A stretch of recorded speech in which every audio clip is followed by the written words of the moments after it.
안녕하세요. 김상진입니다.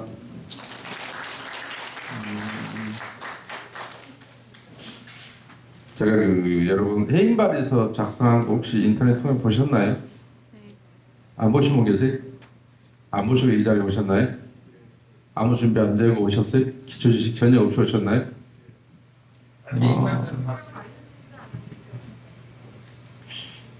그래서 제가 계약서를 여러분 정보몽땅에 들어가서 계약서를 보고 제가 작성한 거거든요.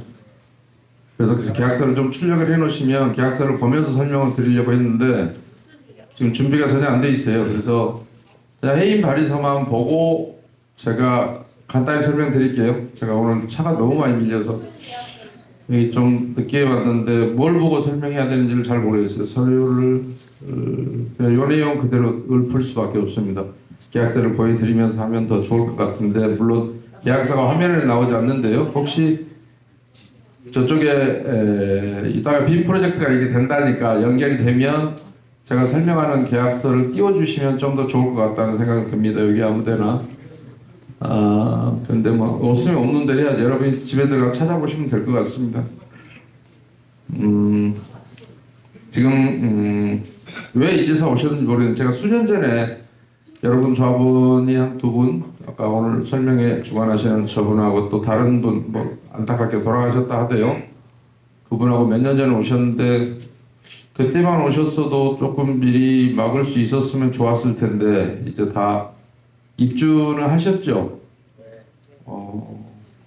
얼마나 우습게 봤으면 입주한 뒤에 돈을 내라 하는지는 제가 잘 모르겠습니다만은 여러분 조합만 그런 게 아니라 그런 조합들이 몇 군데 있긴 합니다. 그러나 제가 여러 군데 조합을 보다 보니까요, 조합별로 좀 차이는 있습니다. 우리가 조금 제가 매번 편하게 얘기합니다만 조합별로 해먹는 방법이 약간씩 차이가 있어요. 근데 어떤 거는 뭐 여러분이 1등 할 수도 있고요. 제가 본 조합 중에서 전국에서 제가 한 100여 개 이상 조합을 봤는데 어느 부분이 1등인가는 제가 이따 알려드리겠습니다. 그래서 보면서 참으로 안타까웠는데 이제 그러니까 처음에 맞아주면 나중에는 의뢰인이 때릴 건 줄 알고 때립니다. 추가분담금 고지 받으셨다면서요. 한 1억 정도 받으신 분 계세요? 지금 비례율이 한 20% 정도 떨어지나요? 이번에 100억이 사업비가 올랐던데 그러면 여러분 종전자산이 한 500억 정도예요. 비례율. 그러니까 종전자산이 지금 1억 정도 받으신 분은 옛날 종전평가액이 한 5억 정도 되시는 거죠. 네, 그래서 아마 1억 정도 받으셨을 거고. 그러니까 여러분 전 재산의 20%를 이번에 이제 추가로 내라는 겁니다. 그런데 그 돈이 지금 어디에 부족한가요? 어디에 줘야 돼요? 시공사 줘야 됩니까? 시공사 미수금이 나온 거예요. 결론만 먼저 말씀드릴게요. 자, 시공사에 돈을 안 주면 어떻게 되나요? 압류하겠죠. 여러분은 근데 압류할 재산을 지금 여러분이 시공사에다 맡겨놨죠. 조합에다가 여러분 신탁 등기해놨죠. 누가 그거 등기하라고 그랬어요? 신탁 등기 해야 돼요. 여러분은 지금 가장 시급한 문제가 엊그저께 등촌 1구역 재건축 조합을 제가 설명하고 갔는데 여러분처럼 초미니 조합입니다. 212명이에요 조합은. 거기도 안타깝게도 가장 시급한 문제가 조합장 임원 해임 안 하면 당장 작살나게 생겼습니다. 왜냐하면 등기를 먼저 여러분이 조합에다가 맡기는 게 아닌데 등기를 하라고 그래서 어디서 등기하라고 그랬는지 모르지만 도시정비법은 2003년 7월 1일 날 제정 시행이 됐고요. 그 이후에는 신탁 등기를 하지 않습니다. 그 전까지가 신탁 등기하게 돼 있었습니다. 재건축만. 재개발은 원래부터 신탁 등기하지 않고요.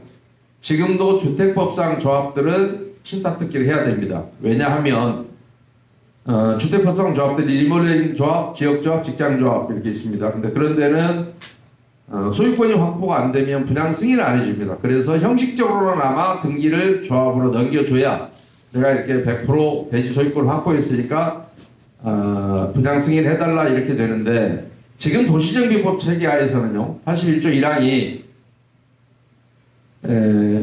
관리처분 계획에 대한 인가 고시가 있는 때에는 제86조에 따른 이전고시가 있을 때까지 종전 재산에 대해서는 더 이상 사용 수익할 수 없다고 되어 있습니다. 그러니까 법률적으로 여러분은 관리처분 인가가 나고 나면 여러분 재산을 더 이상 사용 수익할 권한이 없고 사실상 조합에 그 맡겨놓은 상태이기 때문에 굳이 신탁 등기를 하지 않더라도 분양 승인을 받거나 여러분이 이주하거나 하는데 아무런 장애가 없습니다. 그런데 항상 이 설명을 하고 나면 조합 측에서는 뭐라 그러냐면 신탁 등기 안 하면 어떻게 이주비 대출을 줍니까? 라고 하는데 그건 하나만 하는 소리입니다. 맞지 않는 소리입니다. 그 다음에 신탁 등기 안 하면 분양 보증을 안 해줍니다. 허그에서. 그것도 거짓말입니다. 분양 보증 허그에서 받는데 아무 지장 없습니다. 제가 네이버에 서변결에서 이주방지 대책위원회 카페를 하고 있는데 사전에 제 얘기대로 충실하게 이해하고 있는 조합이 중앙일보나 뭐 이런 데를 통해서도 많이 소개가 됐습니다만은 양산에 간 복지아파트라는 조합이 있습니다. 거기는 재건축인데 여러분이 이따 들으면 속이 아마 터질 겁니다. 거기는 여러분 조합에는 있지만 거기는 없는 사업비가 너무 많습니다. 물론 신탁 등기 없습니다. 그러니까 설사 여러분 조합이 조합자 시공사가 여러분 입주할 때 못 받았으면 유치권이라도 있어야 여러분한테 돈을 받습니다. 근데 등기를 여러분이 각자 갖고 있으면 시공사는 조합은 그냥 껍데기거든요. 설사 파산을 해도 시공사는 여러분한테 개별적으로는 여러분한테 저기를 청구할 수는 없습니다. 개별적으로 가압류 불가능합니다. 아까 가압류 하죠라고 어느 분이 말씀하셨는데 가압류가 불가능합니다. 왜요? 여러분은 누구로부터 주택 공급을 받았습니까? 지금 분양계약서 다 들고 계시잖아요. 그죠? 누구한테 받았어요? 조합한테 받았죠. 그런데 거기에 보면 조합이 갑이고 여러분이 을이죠. 그 다음에 시공사는 뭐예요? 병이죠. 인마가 지어주는 것을 내가 당신에게 분양하겠다 돼 있습니다. 그런데 채권은 병은 누구한테만 유일하게 채권이 있습니까? 조합한테만 채권이 있습니다. 그러니까 여러분은 조합에다가 돈을 낼 수 있지만 시공사가 곧바로 여러분한테 청구할 수는 없습니다. 그러니까 신탁 등기 전 망할 놈의 것을 안 해놨더라면 여러분은 시공사에 그 돈 떼먹어도 아무도 시공사는 악소리를 못합니다. 근데 현재로서는 시급한 문제가 빨리 신탁 등기부터 말소해야 됩니다. 아까 누가 청산 얘기하고 계시던데 여러분 등기하고 아직 등기 안 났잖아요. 등기하려면 지금 그 상태로 조합에서 직접 등기를 여러분한테 넘겨줍니까? 아니면 그냥 여러분한테 등기를 다시 찾아왔다가 다시 여러분한테 등기합니까? 그거 아시는 분 있습니까? 신탁 등기는 그대로 남아있는 한 여러분 등기를 할 수 없습니다. 그래서 다시 말소를 해야 됩니다. 세상에 어떤 또라이가 있다면 불필요한 신탁 등기를 하느라고 돈을 쓰고 그렇게 놔두면 여러분한테 등기를 못 해주기 때문에 또 말소하느라고 또 신탁을 말소해야 됩니다. 근데 하루빨리 지금 당장 말소를 해야 됩니다. 왜요? 시공사와의 분쟁이 있을 수 있기 때문에. 원래 신탁재산은 진정한 소유자가 여러분입니다. 그러니까 경매를 하지 못합니다. 그러나 신탁사무로 인한 경우에는 예외입니다. 여러분이 현재는 신탁사무로 일한 겁니다. 왜냐하면 조합에다가 여러분이 맡기지 말아야 될 조합을 얼마나 신뢰하고 얼마나 믿었는지는 모르지만 여러분은 재산을 홀라당 조합에다가 다 맡겨놨습니다. 어떻게 해도 괜찮다라고 신탁으로 등기를 넘겨준 겁니다. 신탁 방식이 아니면 신탁을 하지 말아야 됩니다. 바로 이런 부분 때문에 여러분이 재산의 위험에 빠지기 때문에 신탁을 못하게 하는 겁니다. 안 해야 되는 겁니다. 그런데 아무 생각 없이 조합에서 신탁하자고 그랬고 정관에도 넣어놨을 겁니다. 그 머리랑 국토교통부 공무원들이 만든 표준 정관에도 신탁이라는 말은 없습니다. 신탁 등기는. 왜요? 도시협력 하에서는 어디도 신탁 등기를 하지 않기 때문에 그렇습니다. 오히려 신탁 등기 해놓으면 나중에 여러분한 소유권 이전하는데 장애가 있기 때문에 신탁을 말소하지 않으면 등기를 하지 못합니다. 그러니까 아까 제가 얘기했잖아요. 어떤 바보가 돈이 쓸 데가 없으면 신탁하느라고 돈이 들어가고 그 다음에 또 그게 불필요하니까 나중에는 제대로 된 등기를 하기 위해서 신탁을 말소하느라고 또 돈이 들어가고. 근데 더 위험한 것은 여러분이 만약에 조합과 시공사나 갈등이 생겼을 때 여러분의 재산을 하루아침에 날아갈 수 있다는 거예요. 상대가 경매를 할 수 있다. 여러분이 채무자가 아닌데도 불구하고.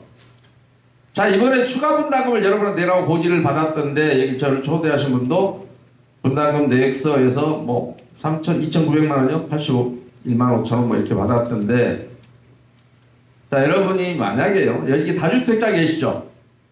다주택자 계시죠?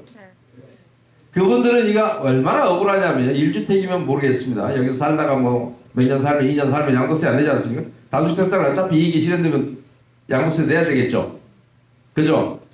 그런데 이렇게 추가 분담금만 딸랑 해놓으면 이게 매입 원가에 반영이 됩니까 안 됩니까? 여러분 계약서 바꿔줍니까? 이미 여러분 관리처분 때 계약서를 받았잖아요. 요거는 이건 개평입니다. 관리처분을 변경해서 분양계약서가 바뀌어야만이 여러분은 이걸 취득 원가를 인정을 받는다고요. 돈만 받아가지고 옛날 분양계약서로 그대로 등기할 거예요. 지금까지 모든 조합이 그랬으니까요. 그러면 여러분은 예를 들어서 내가 종전에 이거를 지금 여기 분양가 얼마입니까? 이분 같은 경우 5억 3,785만 원에 돼 있는데 내 돈을 3억 3,300을 넣어야 되는데 실제로는 2,900만 원 이번에 더 넣게 생겼죠. 잠깐만요. 제가 차를 빼달라고 할 수도 있어서 네? 예, 7597요. 자, 누가 차 좀 빼주시 대신 좀 빼주시거나 좀. 그 전화 왔습니다. 그런데요. 그래서 그분들한테는 실제로는 내가 이만큼 취득 원가가 높아졌는데도 불구하고 그걸 인정을 못 받습니다. 그죠? 나중에 양도세 낼 때. 계약서가 안 바뀌니까요. 추가 분담금은 여러 군데서 나중에 억울함을 여러분이 나오는데 분명히 나는 돈을 더 냈는데 인정받을 근거가 없으면 계약서가 없어요. 옛날 그 계약서예요. 대한민국 조합이 그거 바꿔준 데가 단 한 군데도 없습니다. 내가 여러분이 얼마나 바보를 잡혔으면 처음에 때릴 때 안 맞았어야 됩니다. 근데 그때 맞다 보니 나중에는 의뢰인이 때릴 건 줄 알고 이미 입주한 뒤에도 때립니다. 얼마나 바보 같았으면. 그런 얘기를 오늘 이제 하나하나 우선 급해서 아까 신탁등기 보나마나 추가 분담금 나왔으면 신탁등기만 없었더라도 이거 날라가도 됩니다. 안 내고 그냥 버텨도 조합은 파산시켜버려도 됩니다. 왜요? 조합은 실체가 없거든요. 재산은 여러분이 들고 있는 거예요. 자, 여러분이 어떤 회사에 주식에 투자했다고 칩시다. 그 회사 부채가 있으면 여러분이 주주들이 다 물어줍니까? 안 물어주죠. 내 거만 휴지 내면 되잖아요. 여러분 이미 분양계약서를 확보했잖아요. 이거 안 낸다고 그래서 문제가 돼요? 채무자는 여러분이 아니에요. 조합이에요. 그런데 누가 이 신탁등기를 해놓으라 해서 이런 분란을 일으키냔 말이죠. 저 법무사예요, 직업이. 제가 하지 말라고 하면 안 해도 돼요. 저 이거 해서 먹고 사는 사람이에요. 가장 나쁜 놈들이 제가 매번 얘기합니다. 법무사 배불러줄 일이냐고. 근데 그것보다 더 심란한 것은 나중에 이런 위험이 생겼을 때 여러분이 그 위험으로부터 고스란히 노출된다는 사실입니다. 분명한 거 업무상 배입죄가 맞겠죠. 하지 말아야 될 법률상 의무 없는 일을 하게 하고 여러분에게 손해를 끼친 거죠.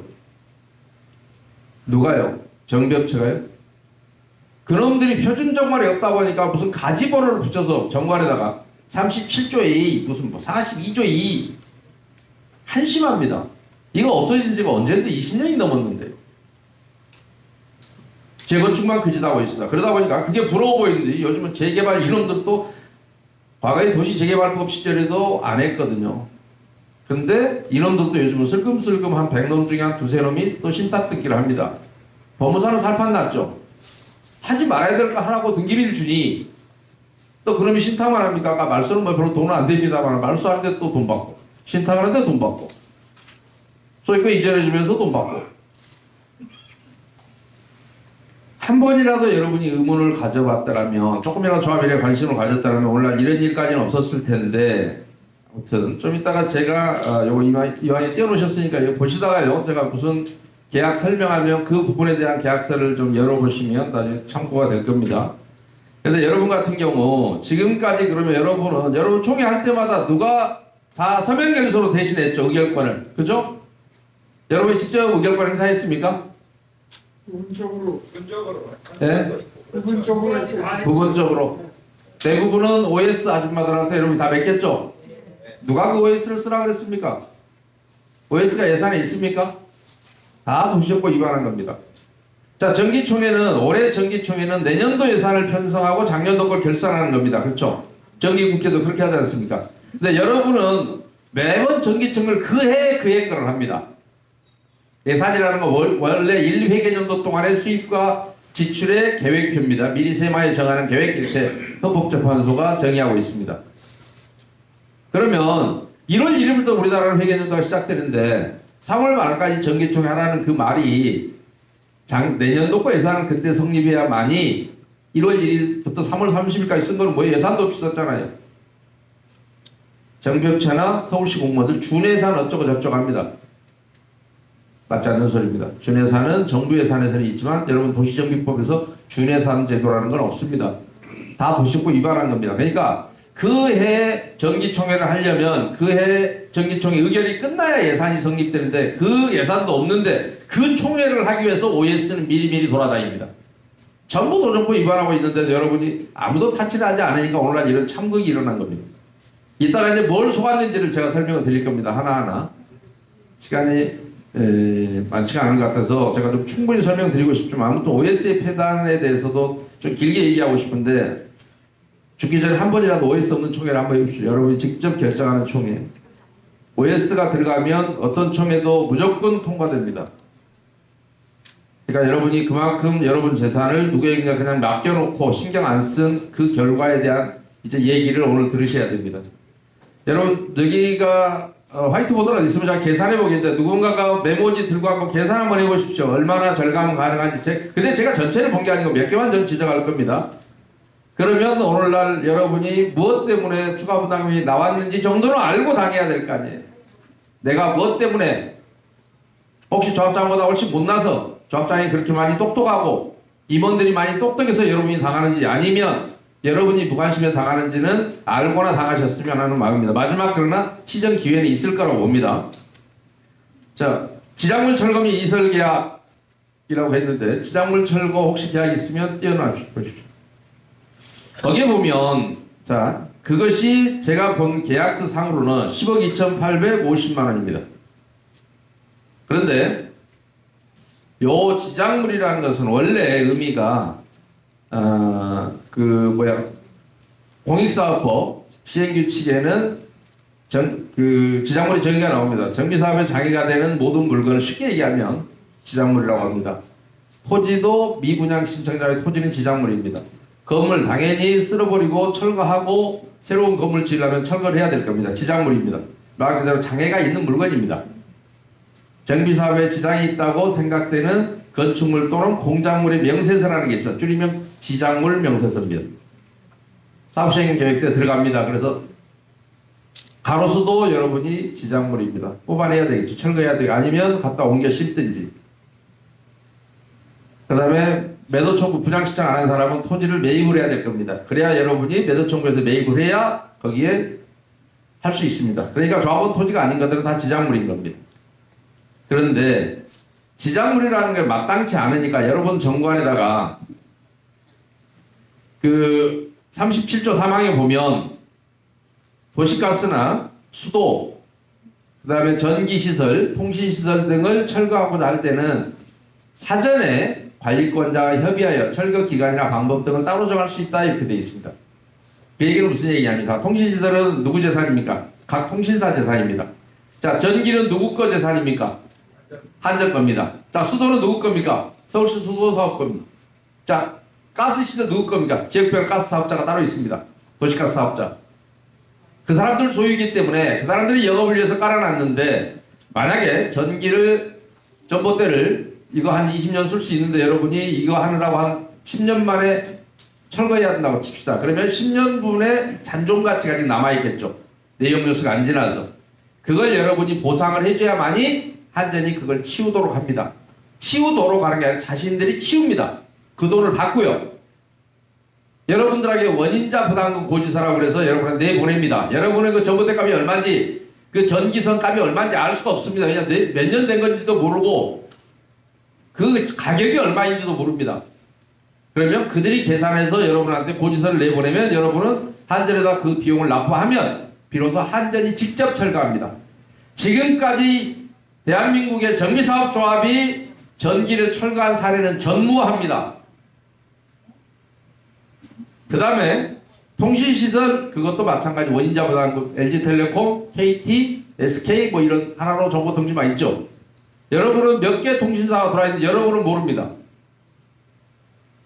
하나로는 들어와 있는지 안 들어와 있는지 SK는 들어와 있는지 안 들어와 있다면 몇 개 회선이 들어와 있는지 모릅니다. 그래서 역시 각 통신사에 연락하면 자기들 통신사에서 원인자 부담금 전기통신사업법 80조에 있습니다. 원인자 부담금을 여러분한테 납부하고 나면 그들이 철거해 갑니다. 왜요? 자기들 자산이니까요. 전기도 마찬가지입니다. 아까 전기 직접 철거한다고 그랬죠?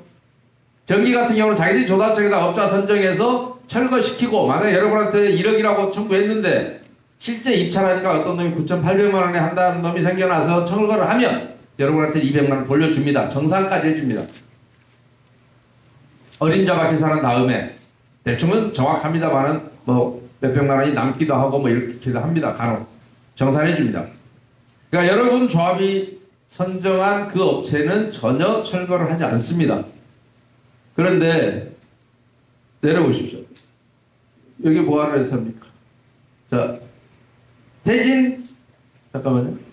자, 종작 1구역이고 수급자가 태진 GSE, 안흥전기 뭐 이런 데서 했다고요? 그래서 여러분이 금방 한전에 확인해 보시면 그 업체는 우리하고 무관하고 알지도 못합니다. 그리고 전기는 손을 대지 못합니다. 조합이 선정한 업체 하지 않습니다라는 걸 알 수 있습니다. 그런데 여러분한테는 어찌됐든 그 회사의 각각의 원인자 부담금을 여러분이 납부했는데도 불구하고 조합이 수도관도 폐쇄했다 그러고 가스관도 폐쇄했다 그러고 전기 철거됐다 통신시설도 철거했다 그럽니다. 그래서 그 돈으로 계약서상 금액은 10억 2,850만 원이고요. 근데 모르겠습니다. 이 계약서 외에 또 나가는 금액이 있는지는 모르겠습니다. 왜냐하면 그건 여러분이 관리처 공약 이번에 저기 보시면 거기에 정확한 금액이 나올 겁니다. 저는 계약서만 보고 작성한 것이고, 이번에 관리처 변경한다고 어제 올려놓은 자료도 저한테 보냈길래 출력을 최소한 해올 줄 알았습니다. 제가 설명할 수 있도록. 근데 제 핸드폰에 있는데요. 아무튼 거기도 이 금액이 맞는지는 모르겠습니다. 그 금액은 여러분이 따로 확인하시기 바랍니다. 그러나 어쨌든 계약서에는 그렇게 해서 수도관도 여러분 같은 경우는 하나, 여러분은 단독주택 재건축이었습니까? 그랬죠? 골목이 몇 개나 됐어요? 골목 몇 개입니까? 많아야 한두 개일 텐데 몇 개 했어요? 네? 골목은 여러 개였죠. 아니요. 길게, 작은 골목 말고요. 길게. 한 개나 두 개밖에 안 돼, 이 정도면. 왜냐면 수도관이 이렇게 들어오면 알다시피 골목으로 그 길을 타고 들어가거든요. 그럼 거기서 이렇게 양 세대별로 찢어진단 말입니다. 그러니까 제일 메인 관 하나만 막으면 돼요. 근데 관 하나 막는데 얼마 들어간지 압니까?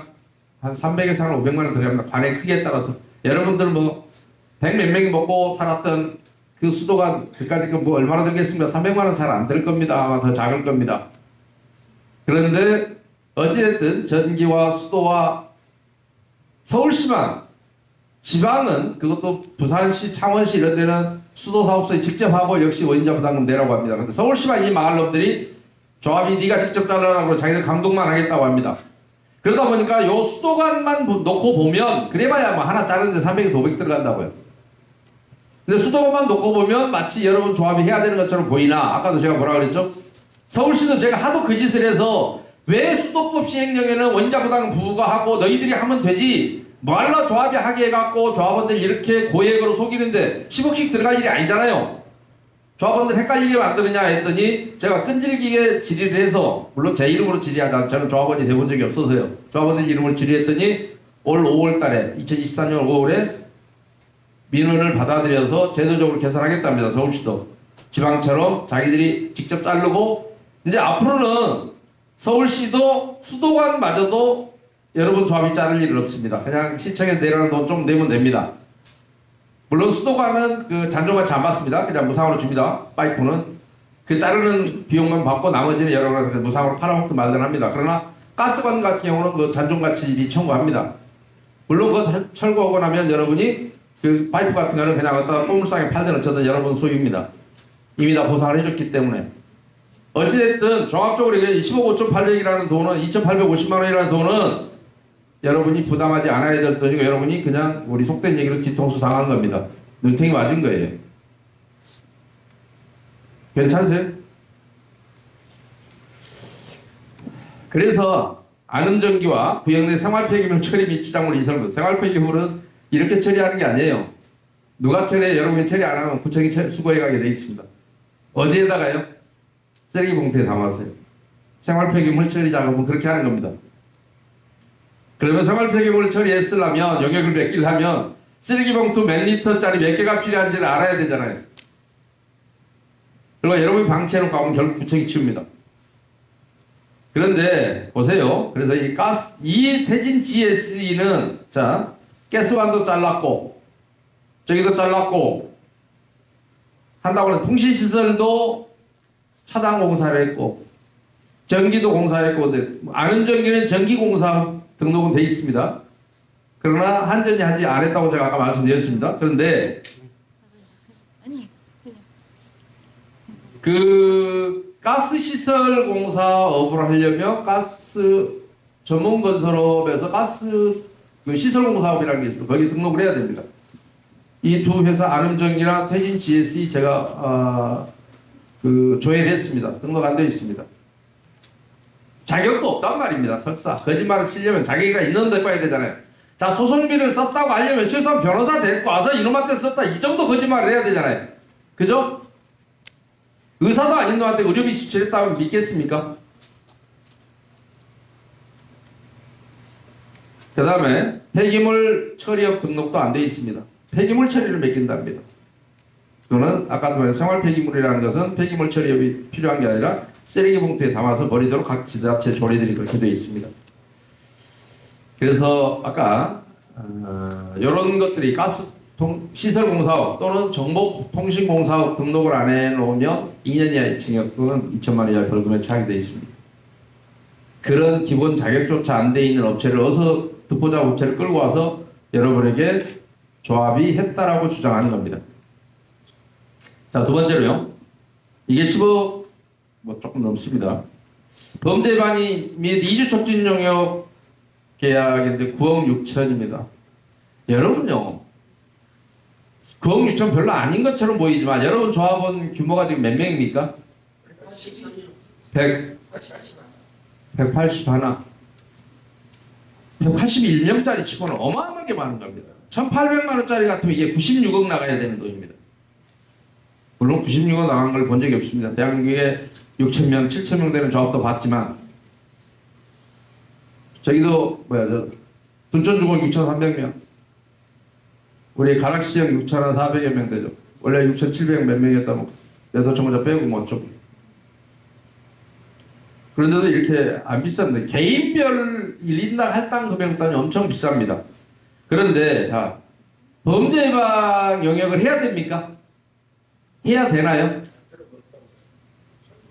어떻게 알고 계세요? 청구를 하는 것이 자 절거가 아니라 요 역사를 가자면요. 2010년도에 부산 덕포동에서 김길태 사건이라고 기억하실 겁니다. 아주 젊으신 분들은 잘 모를 거고 여중생 살해 사건으로 알려진 덕포동이라는 데서 소위 말해서 여중생이 김길태라는 아이한테 성폭행 당하고 희생을 당해서 뭐 드럼통에서 한 일주일 만에 발견이 됐죠. 그때 모든 사람들이 길태는 길거리에 태어나서 길태다 뭐 어린 시절이 불우했다. 제 길태 아버지가 이제 주사 키우는 아들이라는 얘기입니다.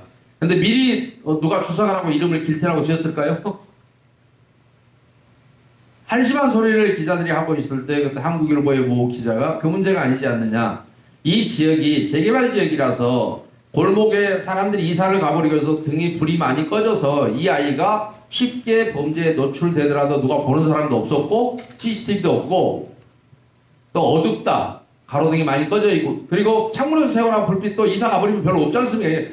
실제로 이사를 가버리면 막 어두워요. 골목이 그렇잖아요. 사람이 살 때는 창문에 불빛 비치는 조명도 있고 그런데 그래서 이거는 앞으로도 재개발 지역에서 이런 문제가 없으라는 법이 없으니 재개발 구역 내에 범죄 예방에 관한 문제이지 뭐 길거리에서 태어난 길태가 어쩌고 저쩌고 이 문제가 아니지 않느냐라고 해서 그때 법률 개정안들이 나오기 시작합니다. 거기가 덕포동이 부산의 사상구거든요.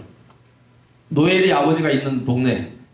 그래서 그 노엘이 아버지하고 서울에서는 그 조그만 여자 누구에 박근혜 따라다니는 여자 18대 국회의원 우리가 그저 나중에 박근혜한테 막 그 촉대했던 우리 영등포에 갑자기 이름이 생각이 안 나. 저 누구죠? 누구 의원? 그 사람이 저기를 발의안을 냅니다. 도시정보 개정안을. 근데 CCTV를 달고 증설하고 가로등을 설치하고 없으면 사각지대가 있으면 없도록. 그래서 그런 내용을 사업시행계획서에 넣자는 데는 다 일치합니다. 그런데 갑자기 그 의원 생각이 안 나요, 여러분. 네? 나경원 말고 나경원은 이쁘게 생긴 여자고. 그 조그만해 갖고 박근혜에 따르다 나중에 박근혜 막 요거 했던 그 작은 아줌마 있잖아요. 기자 출신. 예? 전용. 예. 우리 전용 의원이 발의안을 냈는데 개정안이 36조 2에 경찰로 하여금 민간업체와 같이 공동으로 범죄 순찰이거나 이런 활동을 하게 하자, 권장할 수 있도록 하자라고 하는 안을 냅니다. 그런데 이게 심사 단계에서 경찰관 범죄 예방에 관한 업무는 경찰관 직무집행법 2조에 경찰관의 직무를 한정하고 있다. 그런데 경찰관이 민간업체를 데리고 다니면서 그 짓을 하면 어떻게 되겠어요? 나중에 책임관계가 모호하잖아요. 아니 우리나라 지킬 사람 없어서 사설 용병 군대 해갖고 군인이 뭐 휴전선 지켜요? 경찰이 그렇게 능력이 없어서 뭐 민간업체하고 같이 뭐 돌아다니면서 순찰을 해요? 말도 안 되는 소리를 해서 그게 사장이 됐습니다. 그리고 장제원 안하고 전용호 안 중에서 공통되는 부분은 대안입법으로 통과가 되고, 그래서 CCTV 설치하자.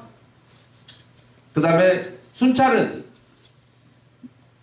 시장군수가 사업시행 인가를 내줬을 때는 지방경찰청장이나 지방경찰서장에게, 지방경찰서 관할경찰서장에게 순찰을 강화해달라고 하고, 범죄 예방의 초소 및 관리, 설치 및 관리, 기타 범죄 예방을 위하여 필요한 활동을 요청할 수 있다라는 쪽으로 그 당시에 법 28조 2를 신설합니다.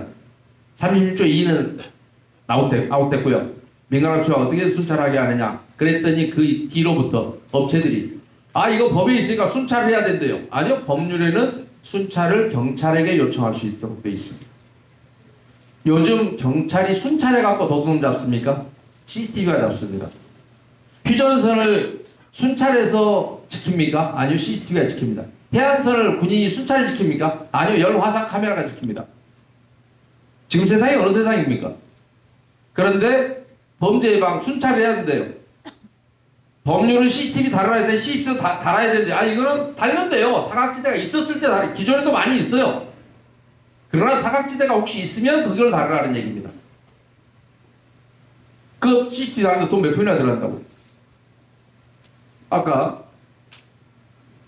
양산 복지아파트 조합장 제 카페 보고 그대로 제가 가르친 대로 실천하고 있는 조합장입니다. 물론 지장물 철거 없습니다. 수도전기 가스 여러분 10억 나간 지만 억울하지만 없습니다. 없어도 되는데 아무 지장 없으니까요. 지금 철거하고 있습니다. 범죄방 얼마에 있을까요? 여러분 9억 6천 그 조합 얼마에 있을까요? CCTV 전부 새 걸로 갈았습니다. 기존에 있던 게 너무 오래된 것들이라 1200만 원 들었습니다. 그리고 순찰은 시청에 거기가 양산시죠. 양산시에다가 연락해서 경찰로 빨리 보내라, 순찰해달라고. 그랬더니 양산시 공무원이 거기 범어주공이라고 하나 했거든요, 재건축. 그런데 또 공무원들이 무식갱이들이 해본 적이 없으니까 법을 안 지켜 이놈들이. 그러니까 우리 안 해봤는데 어떻게 해야 됩니까? 내가 공문 만들어줄게. 도시정법 28조 2에 의해서 지금은 현재 130조입니다. 개정법률은 130조 규정에 따라서 사업시행 인가를 몇 월 며칠 날 했으니 앞으로 이 지역에 순찰을 강화하고 필요한 범죄 예방 활동에 치중해달라고 경찰서로 조합해서 만들어줬습니다. 시청 공무원한테 공문을. 그랬더니 그거 철자 하나 안 바꾸고 양산시장 해갖고 경찰서에 보내서 경찰서에서 조합으로 연락이 왔습니다. 공문이. 월 1회 이상 공가에 대한 압수수색을 실시하고 야간 순찰을 강화하겠습니다.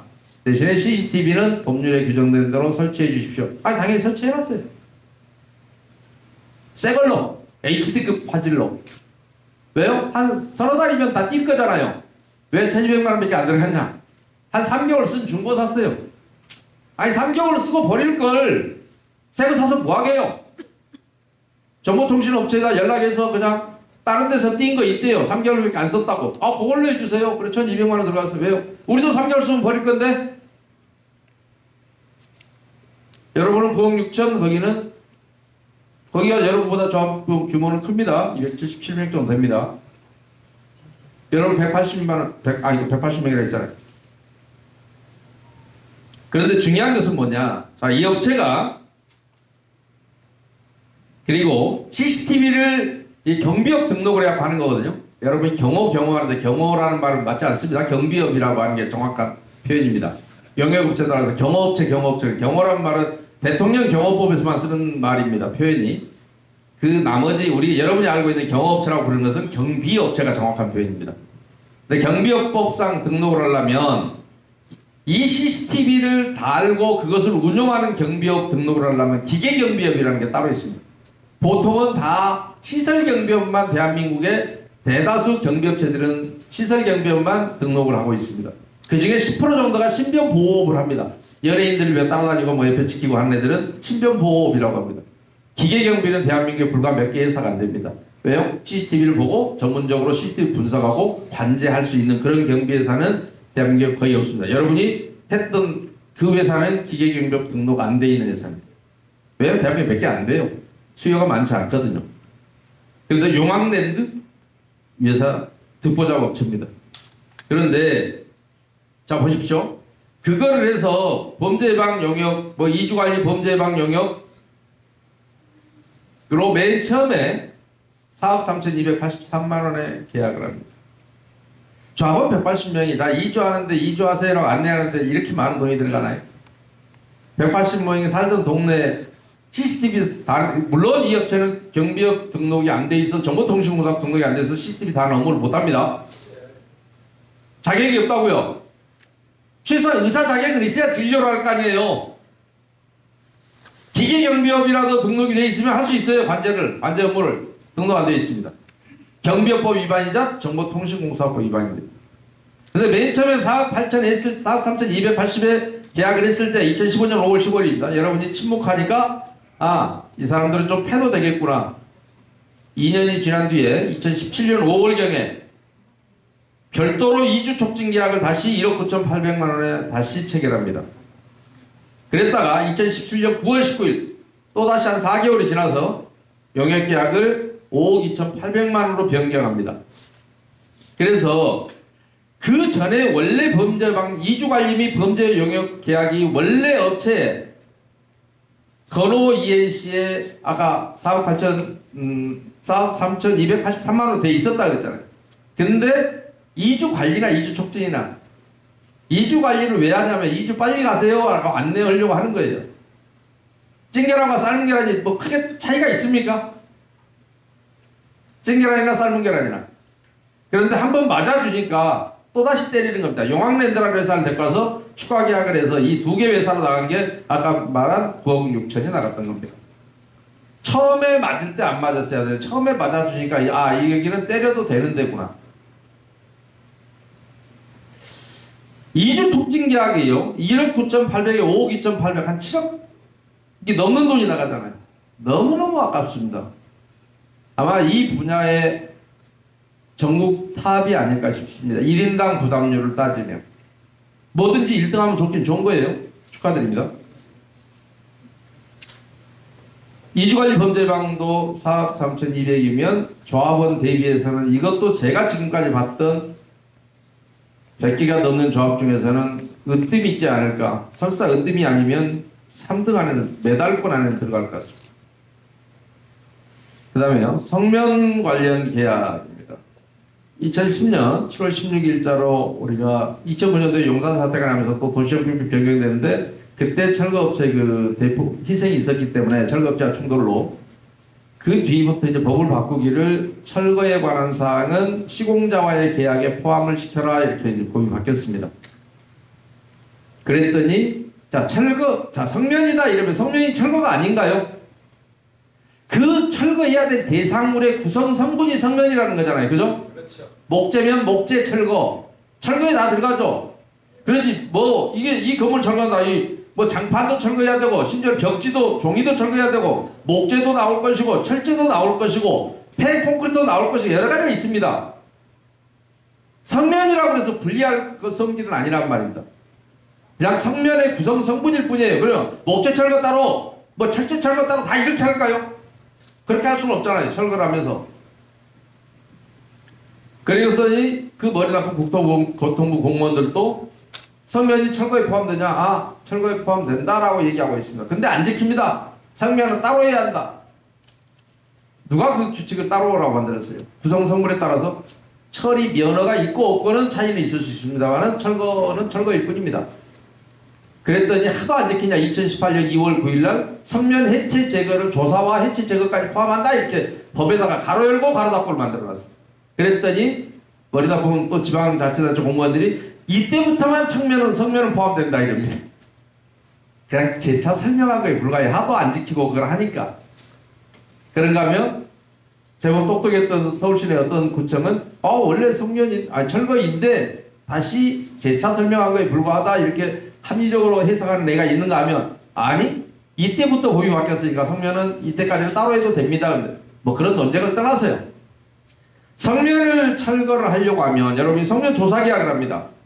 조사량이 나오고 나서 성면 철거를 해야 맞습니다. 그렇죠? 예정량이 있을 거 아니에요. 철거를 하려면 성면이 1톤이 나오는지 2톤이 나오는지 더구나 성면 함유량이 1% 이하면 구분해서 배출하지 않습니다. 그냥 일반 폐기물과 같이 나가도 됩니다. 그러면 1%가 되는지 전체 건축물 중에 조사를 해봐야 할 거 아니에요. 시골 같은 데는 좀 많은 건축물이 있습니다. 스레트 같은 집들이 있으니까 시골집은 심지어는 10%가 성면들도 있습니다. 시골 마을에 가다 보면. 근데 여러분은 성면 조사 계약을 2015년도에 1억 1,088만 원에 했는데요. 한 명이나 두 명이 와서 하루면 이거 조사 다 끝낼 수 있습니다. 조사자. 인터넷에 여러분 보시면 성면 조사자에 대한 인건비 광고하고 이런 거 보실 수 있습니다. 좀 싸게 하는 놈은 18만 원, 좀 비싸게 하는 놈은 30만 원. 성면 조사자가 돌아다니면서 보고 정확하지 않아도 됩니다. 눈에 확실한 것만 성면 체크하고 그래서 성면을 표시를 합니다. 어디에 성면이 있더라. 옛날에 보면 집에 천정에 텍스 같은 게 대표적으로 성면이 요즘은 다 무성면 씁니다만 아시다시피 그런 거 있으면 보이면 뭐 있다라고 얘기하고 정확하지 않아도 됩니다. 그런 조사량을 토대로 업체를 뽑아야 될 거예요. 근데 조사계약이 1억 1,000씩 들어갈 일이 뭐가 있습니까? 180세대. 두 명이서 하루 돌아다니면 끝납니다. 그게 1억 1,000입니다. 여러분 보고 있으면 참 많이 속이 상합니다. 그 다음에 성면 해체 계약은 해체 및 처리 계약이 2억 6,785만 원입니다. 자, 제가요 수년 전에 신길 7구역이라든가 엉터리 조합이 있습니다. 제가 조합원들 가르치기 위해서 거의 한 18억 7천원을 가져왔습니다. 조합원이 한 750명쯤 될 겁니다.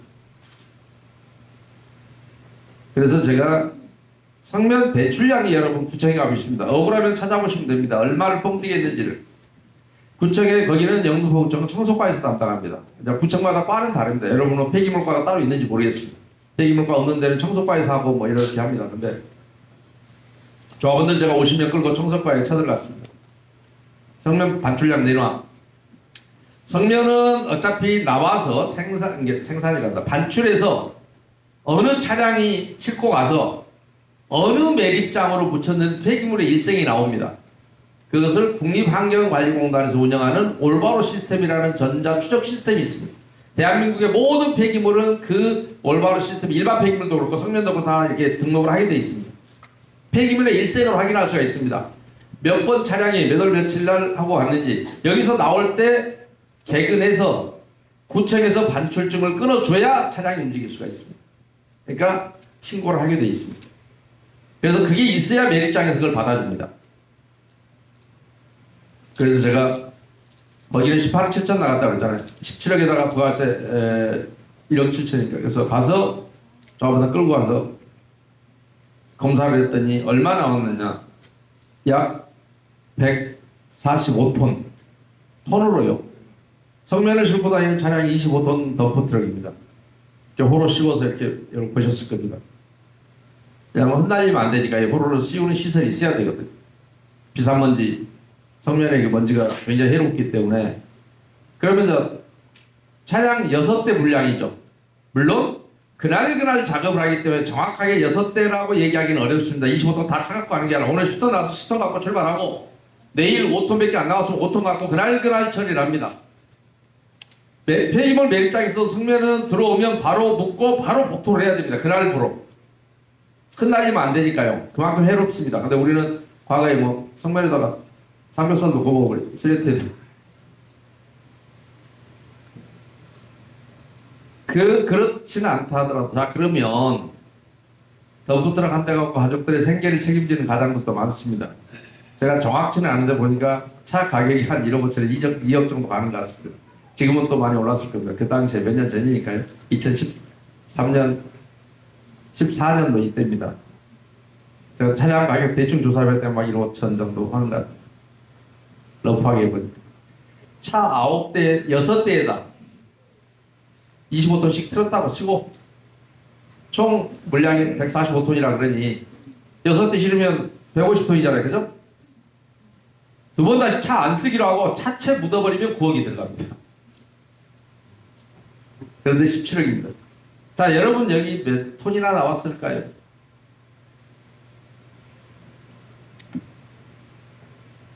최소한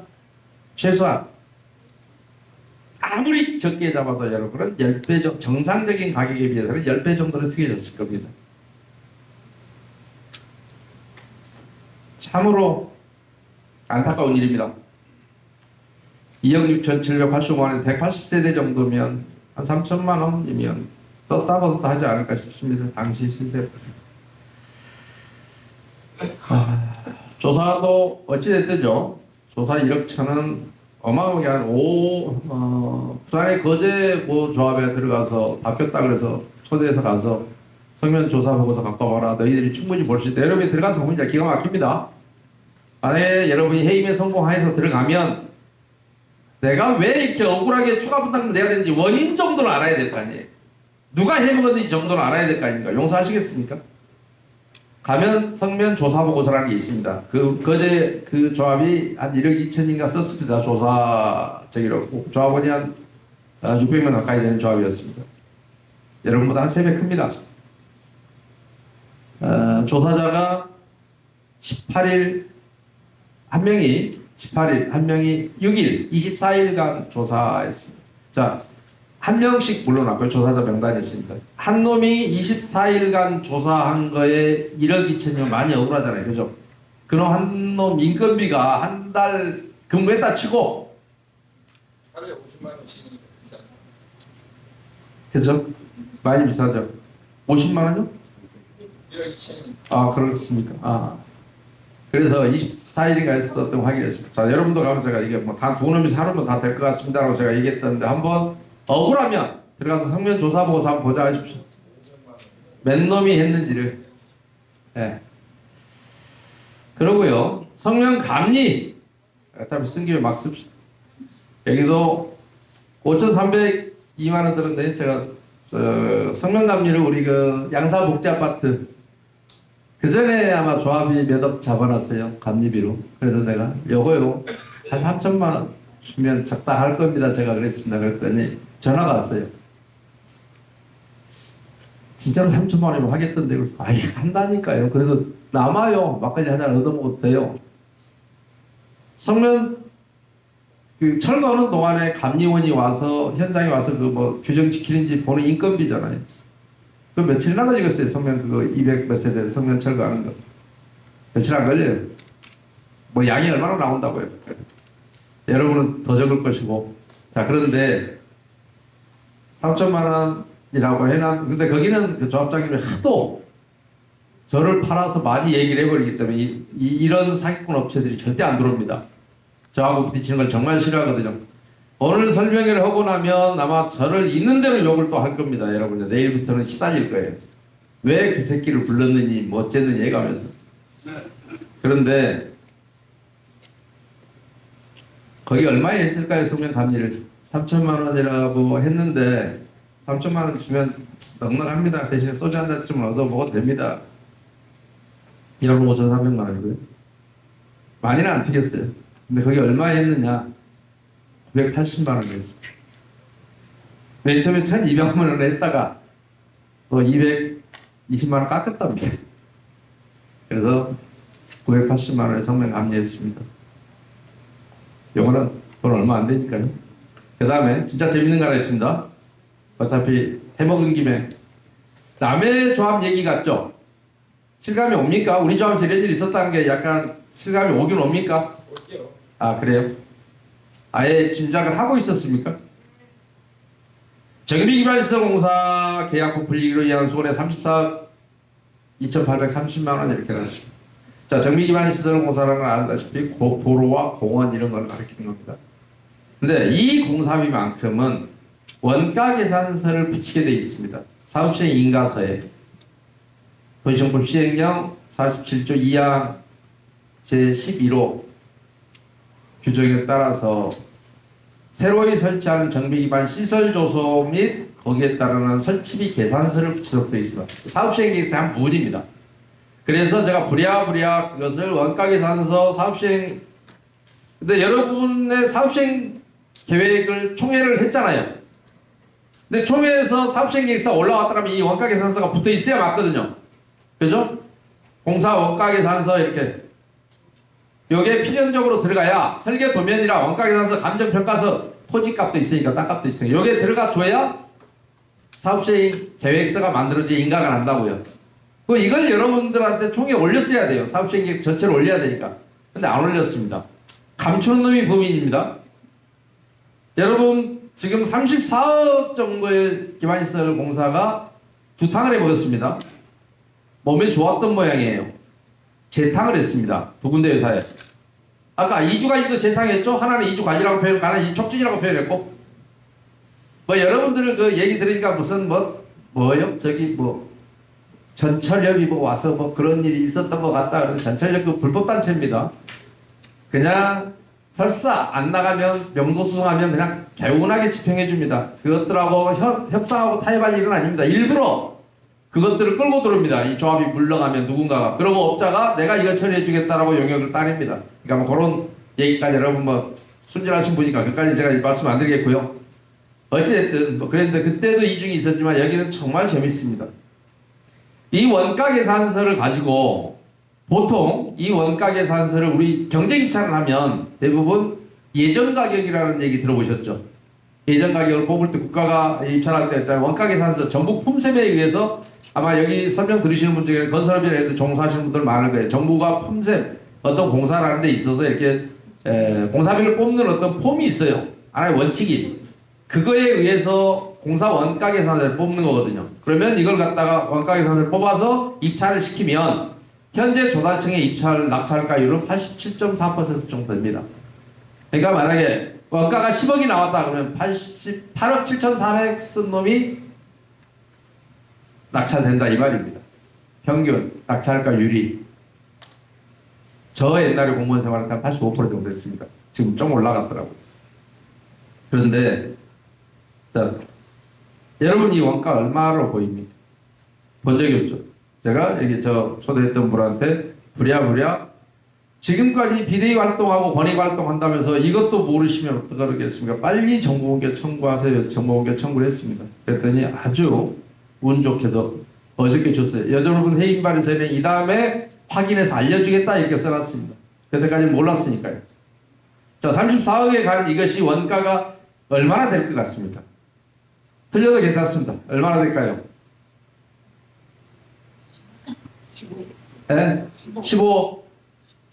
10억짜리를 34억에 했을 거다. 또 다른 분은 한두 분만 더 들어보십시다. 네? 2억? 좀 더 쓰셔야 돼요.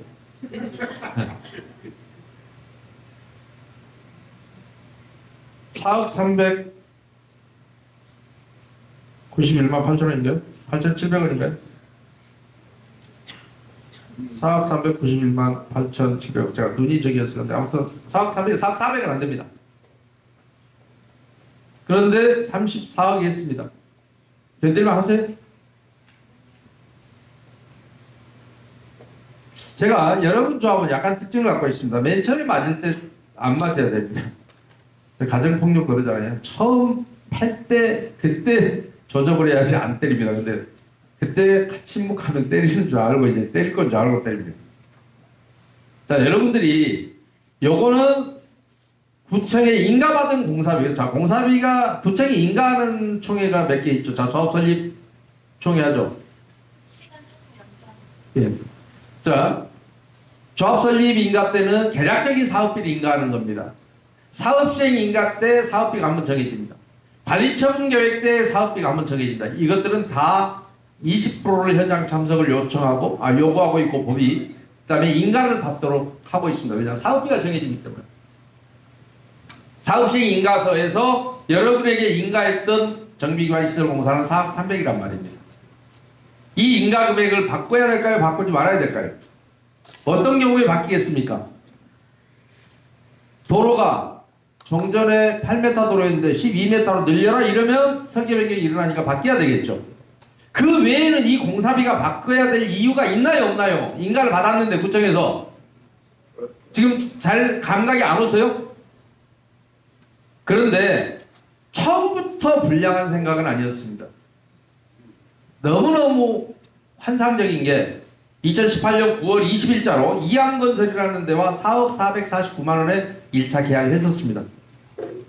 이대로 끝났더라도 억울하죠. 4억 300짜리를 4억 400? 입찰을 했더라면 이거는 무조건 입찰이 성립 안 됩니다. 왜냐면 예가보다 높아버리면 입찰은 나가래요. 그냥 낮아야 됩니다. 그래서 예가를 공개를 안 하는 거예요. 입찰 비리 있을 때 예전 가격 누가 공개했네 이게 그겁니다. 그런데 그렇다 치고 그것까지만 했어도 괜찮습니다. 왜냐하면 보통 이게 공사비를 2배나 3배 올리는 짓거리를 정비사업조합에서는 태연하게 합니다. 미치고 환장하겠습니다. 제가 아까 여러분 조합이 어느 부분에선가는 제 기억 속에 있는 조합 중에서는 1등 먹었습니다 하는 게 요 얘기입니다. 9배 정도를 튀기는 조합을 아직은 본 적은 없습니다. 3배까지는 충격적으로 받아들입니다. 30억을 90억으로. 근데 4억 300을 처음에 4억 400에서 시작했습니다. 그러다가 2018년 9월 20일자로 공사기간을 변경한 이게 날짜가 못하다. 맨 처음에 하나가 틀리다. 9월 20일 맨 처음에 날짜가 틀린 것 같습니다.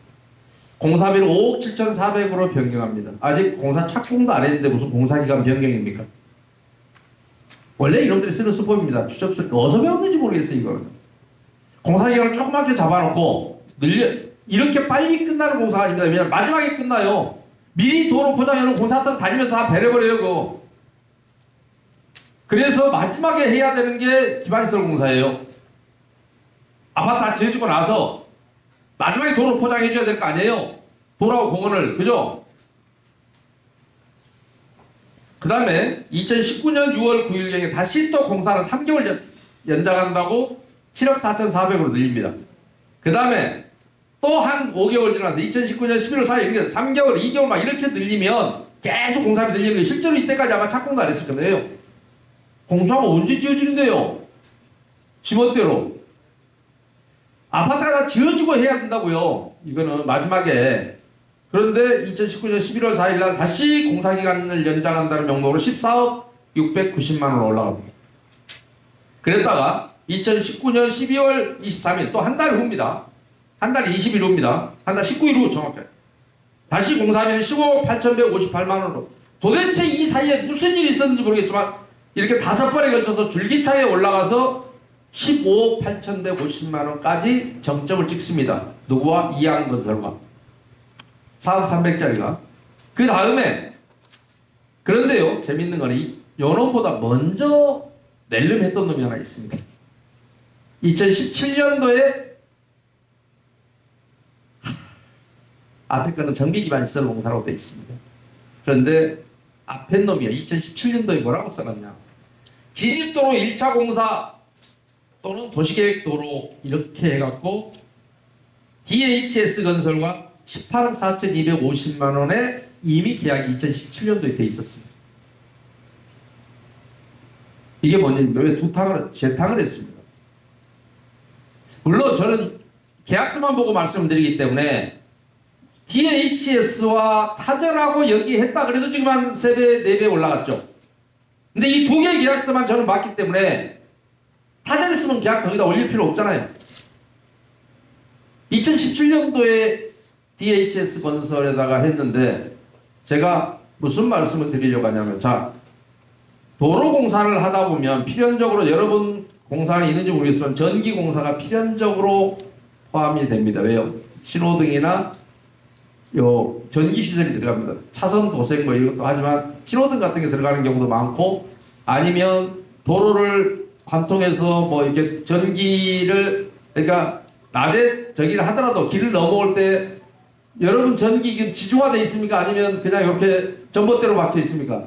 지중화를 지중화돼 있으면 그 도로를 여러분이 그 도로 지나지 않고는 전기가 들어올 수 있습니까? 없습니까? 그 도로 뚫고 들어야 되죠. 그죠?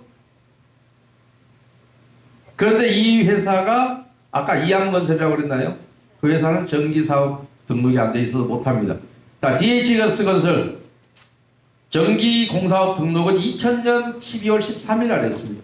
두 업체 다 이 공사를 할 자격이 있나요? 없나요? 없습니다.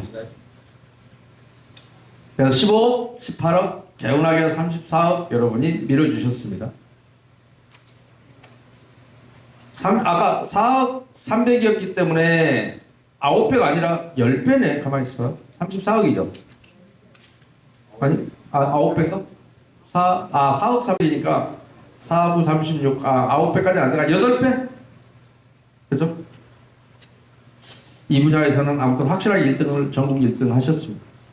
제가 다른 데 가서 이제 비아냥거리를 많이 써볼 거예요. 서울에 오면 동작 1위라고 있는데, 뭐, 거기에 비하면 너희들 별거 아니니까 그냥 참아라.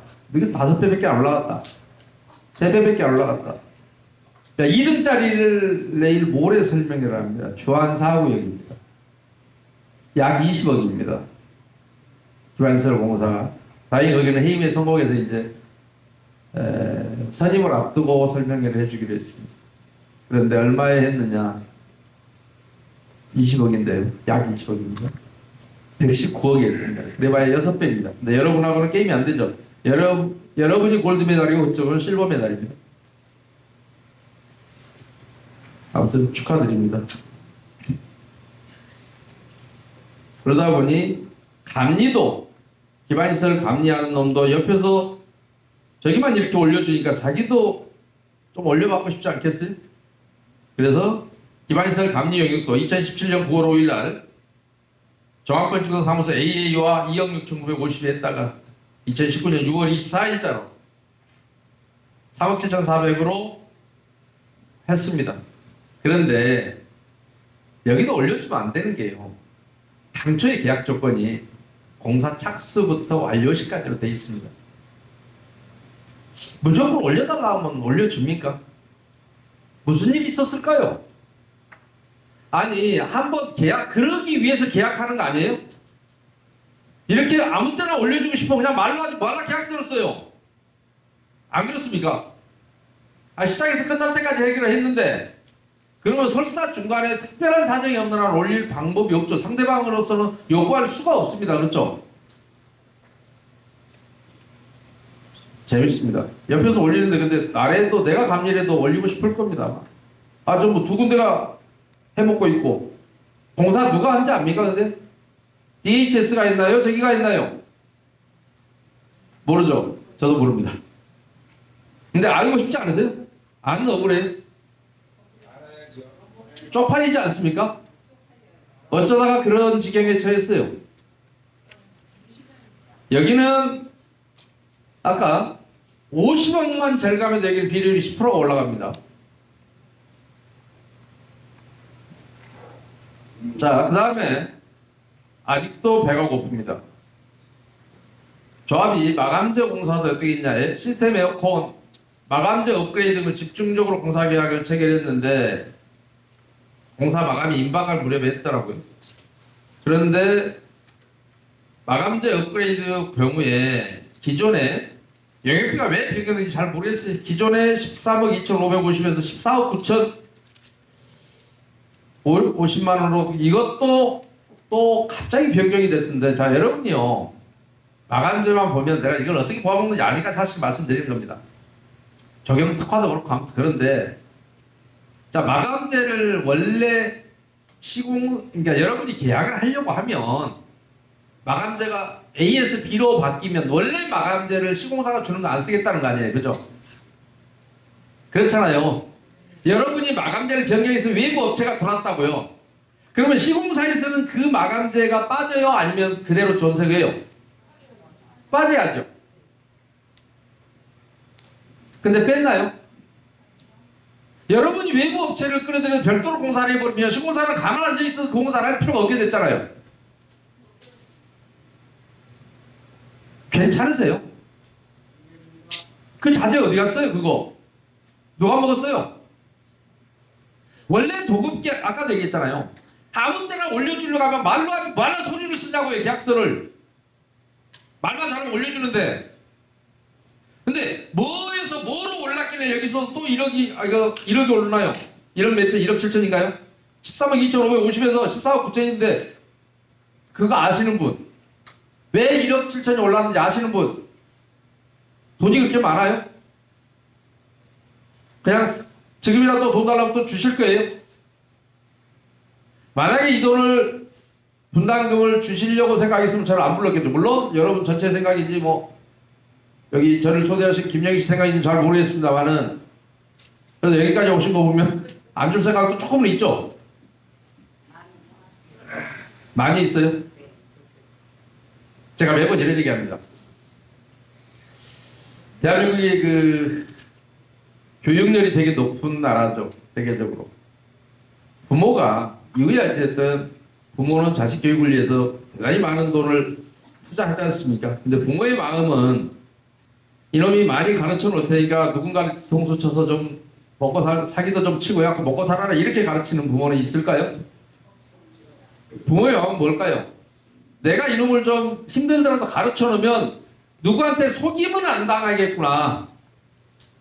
그래서 가르치지 않을까요? 그죠? 이 설명을 듣고도 여러분이 침묵하신다면 여러분은 부모님께 불효하시는 거예요. 이제 알게 됐잖아요. 뒤늦게라도. 내가 무관심해서 내가 이런 찬별을 스스로 야기했구나 알게 됐잖아요. 네. 여러분 신탁 듣기 언제 했습니까? 시기가 언제 했어요?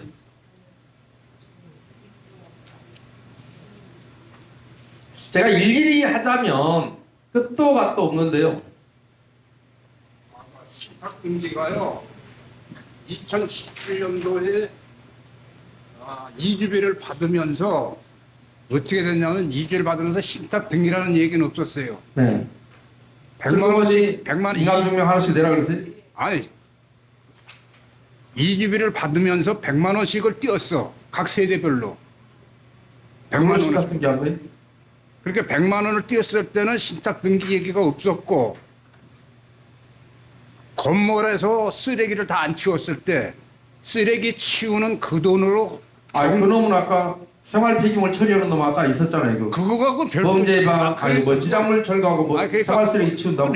생활 쓰레기라는 거는 상식적으로 생각을 해도 우리는 철거 비용에 다 들어간 줄 알지요. 당연히. 그 내역을 몰래 우리는 본 적이 없어. 그래서 100만 원씩을 해서 몇 개월 지나서 철거를 다 했으니까 왜 돈이 어떻게 됐냐, 더 내야 되냐, 받아야 되냐 해가지고 한 몇 개월 지나서 18년도에 봄에 환급을 줬어. 나머지 그러니까 신탁 등기 비용을 나 같은 경우는 10몇만 원이고 그래서 80 얼마를 받았어요. 환급을. 그래서 신탁 거기서 신탁 등기비를 뗐다고요? 그러니까 100만 원에서? 그렇죠. 그리고 나머지 그런데 여러분 아마 신탁 등기라는 얘기가 여기에서 없었다니까. 신탁이 등기 여러분 추산액 정비사비 추산액에 신탁 등기비 따로 있을걸요 아마. 그렇게 뗐다면 더더구나 이상한데 아무튼 잘 모르겠고요. 여러분들이 들어가서 지금 제가 지적해드린 건 표면적인 몇 가지 제가 여러분 저하고 와본 적이 있습니까? 본 적이 있습니까? 다만 계약서상 나타나 있는 내용에 대해 설명을 드린 거예요. 근데 지금 여러분이 보여지는 것은 클린업에 있는 이 보여지는 것은 그쪽에서 보여주고자 하는 것만 본 거예요. 진짜는 여러분이 들어가서 열어보기 전에는 몰라요 무슨 일이 있었는지. 그래요 안 그래요? 아니 보여준 것만 본 거라고요. 저도 보여주니까 보고 얘기하는 거예요. 점호몽땅에 들어가서 아이디 좀 주십시오. 제가 좀 봅시다. 무슨 짓을 해놨는지나 볼게요. 이제 여러분 마지막 기회입니다.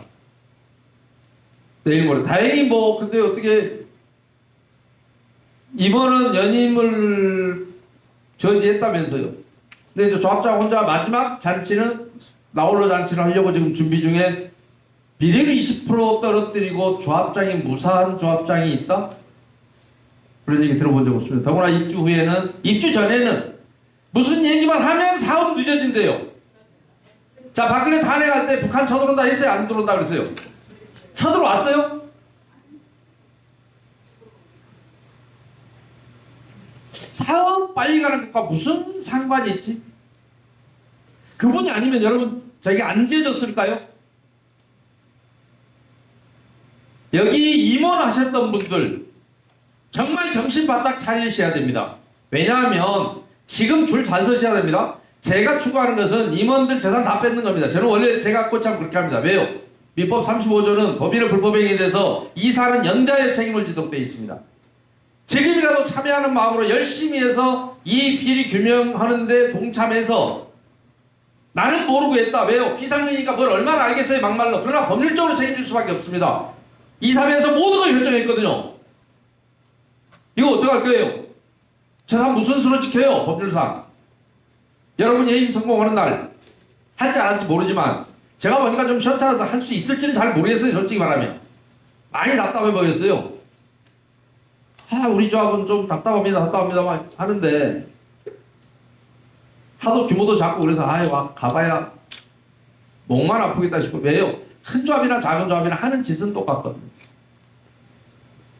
자문을 하면 그 자문을 해주는 형식은 똑같아요. 근데 작은 데가 훨씬 힘들어요. 왜요? 여론이 한 사람이 이리 가버리면 해가 그쪽으로 돌아가버리고 정의는 필요 없어요. 큰 조합이 훨씬 쉽습니다. 둔촌주공이나 이런데 왜 몇 놈이 움직인다고 움직일 놈이 아니에요. 티도 안 나요. 영향력이 없어요. 누가 와서 떠들어봐야. 그러나 작은 조합은 달라요. 그 사람 내가 잘 아는데 우리 동네 누군데? 너무 티가 나요. 그래서 작은 조합은 뒤져 엎기가 되게 어렵습니다. 비리 규명하기가. 다 그리고 엮여 있어요. 아는 사이란 말입니다. 과연 하실 수 있을지는 잘 모르겠습니다. 나머지는 여러분이 저기를 보시고요. 그런데 시공사와의 계약도 여러분은 소송이 지면 돈은 누가 냅니까? 여러분이 내죠. 시공사한테 소송이 졌다면서요. 여러분 소송 내용 고지받은 적 있습니까? 이해관계인한테는 소송이 어떤 내용으로 왔다고 고지를 하면 조합원 전체가 모이면 잠수함도 아마 조립에 나올 겁니다. 각자 분야의 특성이 있잖아요. 여러분 조합원이라고 변호사도 없겠습니까? 아니면 물론 변호사라 그래서 이런 소송을 잘할 수는 없고요. 건설회사 근무하거나 했던 분이 이 소송의 허구나 이런 거를 조합원들한테 전부 고지해서 우리가 이런 소송을 당했는데 같이 극복해보자 라고 하면 아마 도움이 됐을 겁니다. 그런데 뭐라고 혼자 조합에서 쭈물떡 하고 100 몇십억을 뭐 전했다면서요? 104억? 그랬습니까? 네. 뭐 애당초 여러분이 관심이 없으니까 그렇게 해도 된다고 생각했겠죠. 제가 여기서 얘기할 건 아닙니다만은 여러분이 들어가시면 공사비는 청구를 뭘로 했는지 모르겠지만 여러분이 반드시 확인해야 되는 걸 확인 안 하는 것들이 시공사하고도 대단히 많습니다. 저거 아파트 제대로 지어졌을까요? 자, 착공도면하고 준공도면 동일합니까? 모르죠.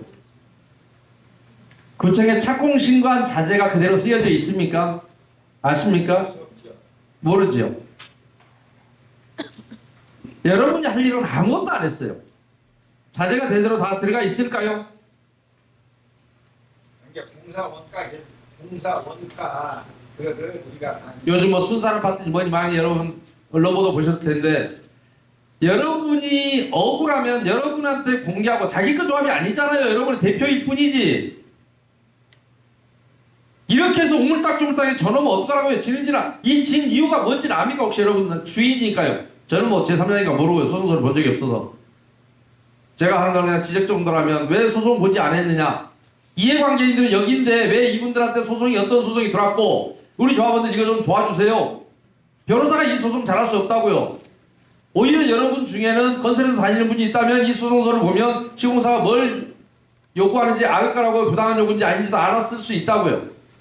지금이라도 그 소송은 소송이고 여러분이 시공사가 뭘 잘못했는지 한 번쯤 확인해보고 싶지 않으세요? 이미 확정 판결 난 거 어쩌다 치더라도 이대로 당하고 그냥 돈 내고 말 거예요? 마지막 기회인데. 모르겠어요. 여러분들 일이니까 뭐 제가 걱정할 일은 아닌데 보고 있으면 너무너무 답답해서 그렇습니다. 자, 여기 제가 말미에 업무상 배임죄 판례 하나를 소개해놨어요. 무슨 얘기냐면 법무사에게 조합원 그 조합이 한 400여 명 됐던 걸로 합니다. 대법원까지 가서 난 판결이 뭐냐면, 자, 약소금 공증 대행을 시키는데 법무사가 건당 5만 원씩 청구한 모양이에요. 그래봐야 400명 하면 2천만 원이겠잖아요. 총 저희가 여러분 조합에 오면 참 웃긴 금액이지만 2천만 원까지 건. 그런데도 법무사가 청구하는 그 공증 대행료를 낮추려고 하는 시도조차 하지 않고, 낮추려는 시도는 뭐예요? 시장조사. 과연 네가 5만 원이 타당하냐? 다른 법무사에 물어보니까 4만 원을 해준다더라. 다른 데 물어보니까 3만 5천 원까지도 해준다더라. 이런 조사를 하지 않고 그대로 계약했다는 이유로 업무상 배임죄를 인정한 판례를 제가 마지막에 소개해놨습니다. 자, 이런 것도 엄격하게 보면 업무상 배임이 됐는데, 여러분 조합처럼 한전이 하는 걸 여러분 조합이 선정한 업체가 했다 해버리고, 기반시설공사는 두 군데 계약인데 어떤 놈이 했는지 모르겠고, 두 놈 다 전기공사 면허도 없는데 전기는 어떻게 했는지 공사 내역서를 안 봐서 모르겠습니다만은 전기가 포함되어 있는지 안 되어 있는지, 요즘 들어서 그걸 지적하기 시작한 지가 몇 년 안 됐습니다. 그래서 요즘에는 업체들이 모조리 전기사업, 공사업 등록을 했습니다. 그래서 아까 여러분 제가 보여드린 그 회사도 2000년도에서 등록을 한 거예요. 여러분 공사계약할 때는 없었습니다. 도대체 어느 하나라도 여러분이 억울하면 왜 그랬는지 정도는 마지막으로 여러분이, 그리고 공사 계약을 주도했던 사람의 손으로 청산까지 해주게 만든다면 뭐 그분들 입장에서는 대단히 좋겠죠. 그러니까 여러분 입장에서는 두 번 다시 돌아오지 않을 마지막 기회인데, 계약한 사람이 있으면 점검하는 마지막 절차는 여러분 손으로 한 번은 점검해보고 싶지 않으세요? 저는 일부만 설명을 드렸습니다. 여기서 하자면 한도 끝도 없는 데다가 제가 보는 서류가 한정돼 있단 말입니다. 저도 여러분처럼 정보 몽땅에 있는 서류 위의 것을 보지 못했습니다. 그러나 보고 싶은 서류는 많습니다. 어쩌다가 이 모양 이 꼴이 됐는지를 서류로 보면 알거든요. 무슨 짓을 했는지 미루어 짐작은 가능합니다. 근데다가 뭐예요? 법인세가 뭐 얼마? 법인세? 그거 소송했습니까? 안 했습니까? 안 했습니까? 왜 저는 아주 의외였거든요. 물론 제가 세무지식은 많지 않습니다만은 조합들의 법인세는 왜 많이 부과되고 그걸 깎아주겠다고 하는 놈들이 많이 돌아다니는데 그 구조가 뭔지를 압니다. 국가기관이 하는 일 중에, 여러분 국가기관 얼마나 믿습니까? 아까 제가 자꾸 멍청한 국토교통 건데 개판 만들어 놓은 건 거기입니다. 제가 뭐 그 얘기만 하자면 그 주제로 만드는데 하루 종일 강의하라 그랬어요. 법인세도 여러분이 따져봐야 됩니다. 조합 설립 인가 시점으로 봐버렸는지, 신탁 등기 시점으로 여러분 재산의 출자 시점을 봤는지, 공사비는 제대로 반영이 된 건지. 자, 공사비 104억이 올라갔다면 요거 법인세 반영돼 있을까요? 안 돼 있을까요? 아니, 공사비 소송에서 이번에 졌다면서요. 104억 추가로 줘야 한다면서요. 그래요? 요거의 원가에 빼줘야 될 거 아니에요. 원가에 반영이 돼야 될까, 이런 것들 다. 법인세 금액이 빠져야 된다. 아니, 여러분이 이익이 안 났는데 법인세를 냅니까? 법인세 부과된 뒤에 공사비 올라갔다 안 억울하세요? 104억은 나한테 추가로 나갈 금액이라면 나한테 이익이 없는 금액이잖아요. 그죠? 물론 그 중에 여러분한테 있는 게 있고, 법인세 전액이 법인세는 아니고 일반 분양분에 대해서 법인세를 부담하는 거 아니겠습니까? 그죠? 부가세 정확한 건 여러분 국민주택 규모 이상 있나요? 다 국민주택 규모 이하예요? 부가세는 없었겠네. 조합의 세무도 엉망진창입니다. 가장 물렁하게 여러분한테 할 수 있는 것도 법인세 부분이라고 저는 알고 있습니다. 무조건 내라 그러면 내고, 국가기관에 가장 멍청한 사람이 국가기관으로 돈을 뺏기는 사람입니다. 법인세 여지가 너무너무 많습니다. 내일 모레 가서 설명할 우리 주한 사부역 같은 경우는요 재밌습니다. 세무법인이라는 놈이요. 법인세가 약 20매덕이 나올 거예요. 거기 1800세대고 조합원 900 몇 명입니다. 20매덕이 나올 건데 자기가 몇 억으로 깎아준답니다. 근데 그 신고한 놈이 본인입니다. 그래서 그거 성과를 자기가 한 3억 가져가겠대요. 30% 정도. 여러분 말이 된다고 생각. 이미 가져갔습니다. 거기는 해임이 있기 때문에 당장 때려잡을 수 있습니다. 무슨 얘기냐? 아니 본인이 신고했으면 본인이 잘못 신고했으니까 다시 경정해서 낮춘 거잖아요. 그런데 지가 그것을 성과급으로 가져갑니까? 내가 먼저 엉터리 신고하고 여러분 내가 낮춰줄게 하고 또 가져가고 이게 조합입니다.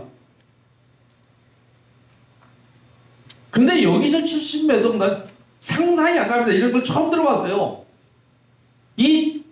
죄송합니다. 아플테이 같은 조합에서 70매덕이 나온다. 어떻게 저렇게 나오지? 거기보다도 더 나온다고? 거기는 그런 사기를 쳐서 가져갔는데. 그래서 자 20매덕이 나올 것 같다라고 했잖아요. 나온 적이 있나요? 없어요. 나올 것 같대요. 지가 했는데 나와서 경정했다 하더라도 자기가 잘못 신고한 거잖아요. 세무 대리를 자기가 했으니까요. 돈 이렇게 벌기가 너무 쉽습니다. 법무법인이라고 사기 안 칩니까? 법무법인에서 또 모 법무법인이 아주 상습적으로 치고 다니는 사기가 있습니다. 여러분들은 제발 청산하기 전에 여러분 손으로 한 번은 들여다보셔야 됩니다. 물론 이걸 잊어버리고 고요하게 남은 인생을 살 수 있으면 모르는데 듣고 나면 아마 찝찝할 겁니다. 못 바꾸면 불행할걸요.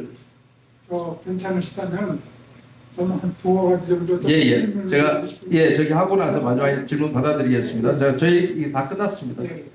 자, 아무튼 제가 여러분한테 뭘 어떻게 하라 말하라 저는 제 3자로서 이해관계가 전혀 없습니다. 그러나 몇 년 전부터 왜 자꾸 쫓아다니는데 뭐 답도 없이 그냥 뭐 오다가 안 오다가 뭐 이래서 저한테는 상당히 스트레스 받는 조합입니다. 안 오셨으면 좋겠는데 뭐 그렇다고 다 이제 와서 또 뭘 어쩌자고. 저 솔직히 말하면 저한테 물어보는 게 저는 많이 귀찮거든요. 저한테 별로 이익이 없지 않습니까? 여러분한테는 절실하지만. 그래서 한번 바꿔보시겠습니까? 그래서 제가 그랬어요. 안 바꾸면 다른 방법은 없다. 바꾸고 여러분이 직접 확인해라. 단지 현재 보여준 것만 보더라도 이러이런 문제가 있으니 듣고 나면 조합원들이 아무렴 기가 막힐 거다. 듣고 나면. 그래서 여러분들이 대신에 물론 뭐 협조하는 분이 있다고 하시는데 해임에 동의를 하거나 여러분이 마지막으로라도 한번 정산하는데 여러분 손으로 한번 정산해보고 싶다. 세금 문제부터 시작해서 공사비 무엇 때문에 백사하게 했는데 그럼 우리가 주장할 건 없느냐. 저쪽에서 요구한 게 그렇으니까요.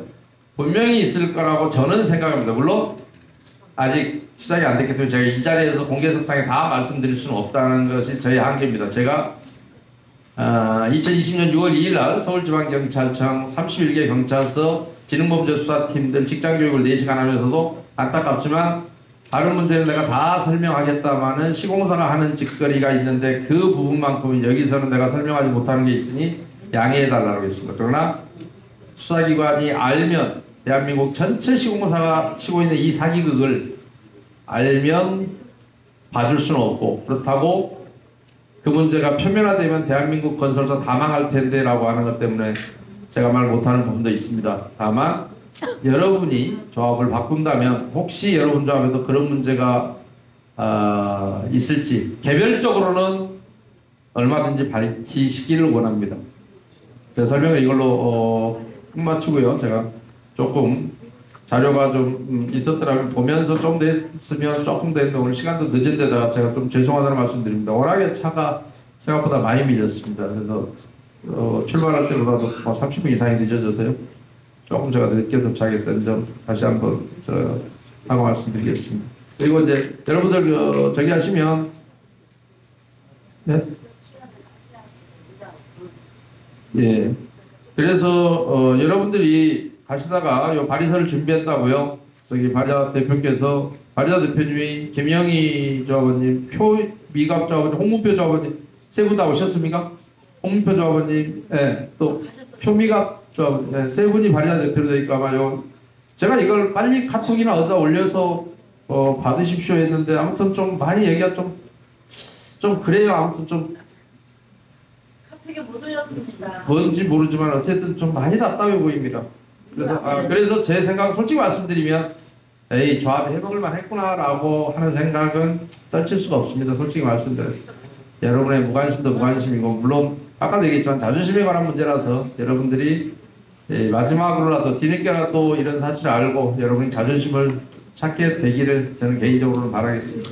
그리고 저 아까 말씀하신 질문 받아드립니다. 네, 감사합니다.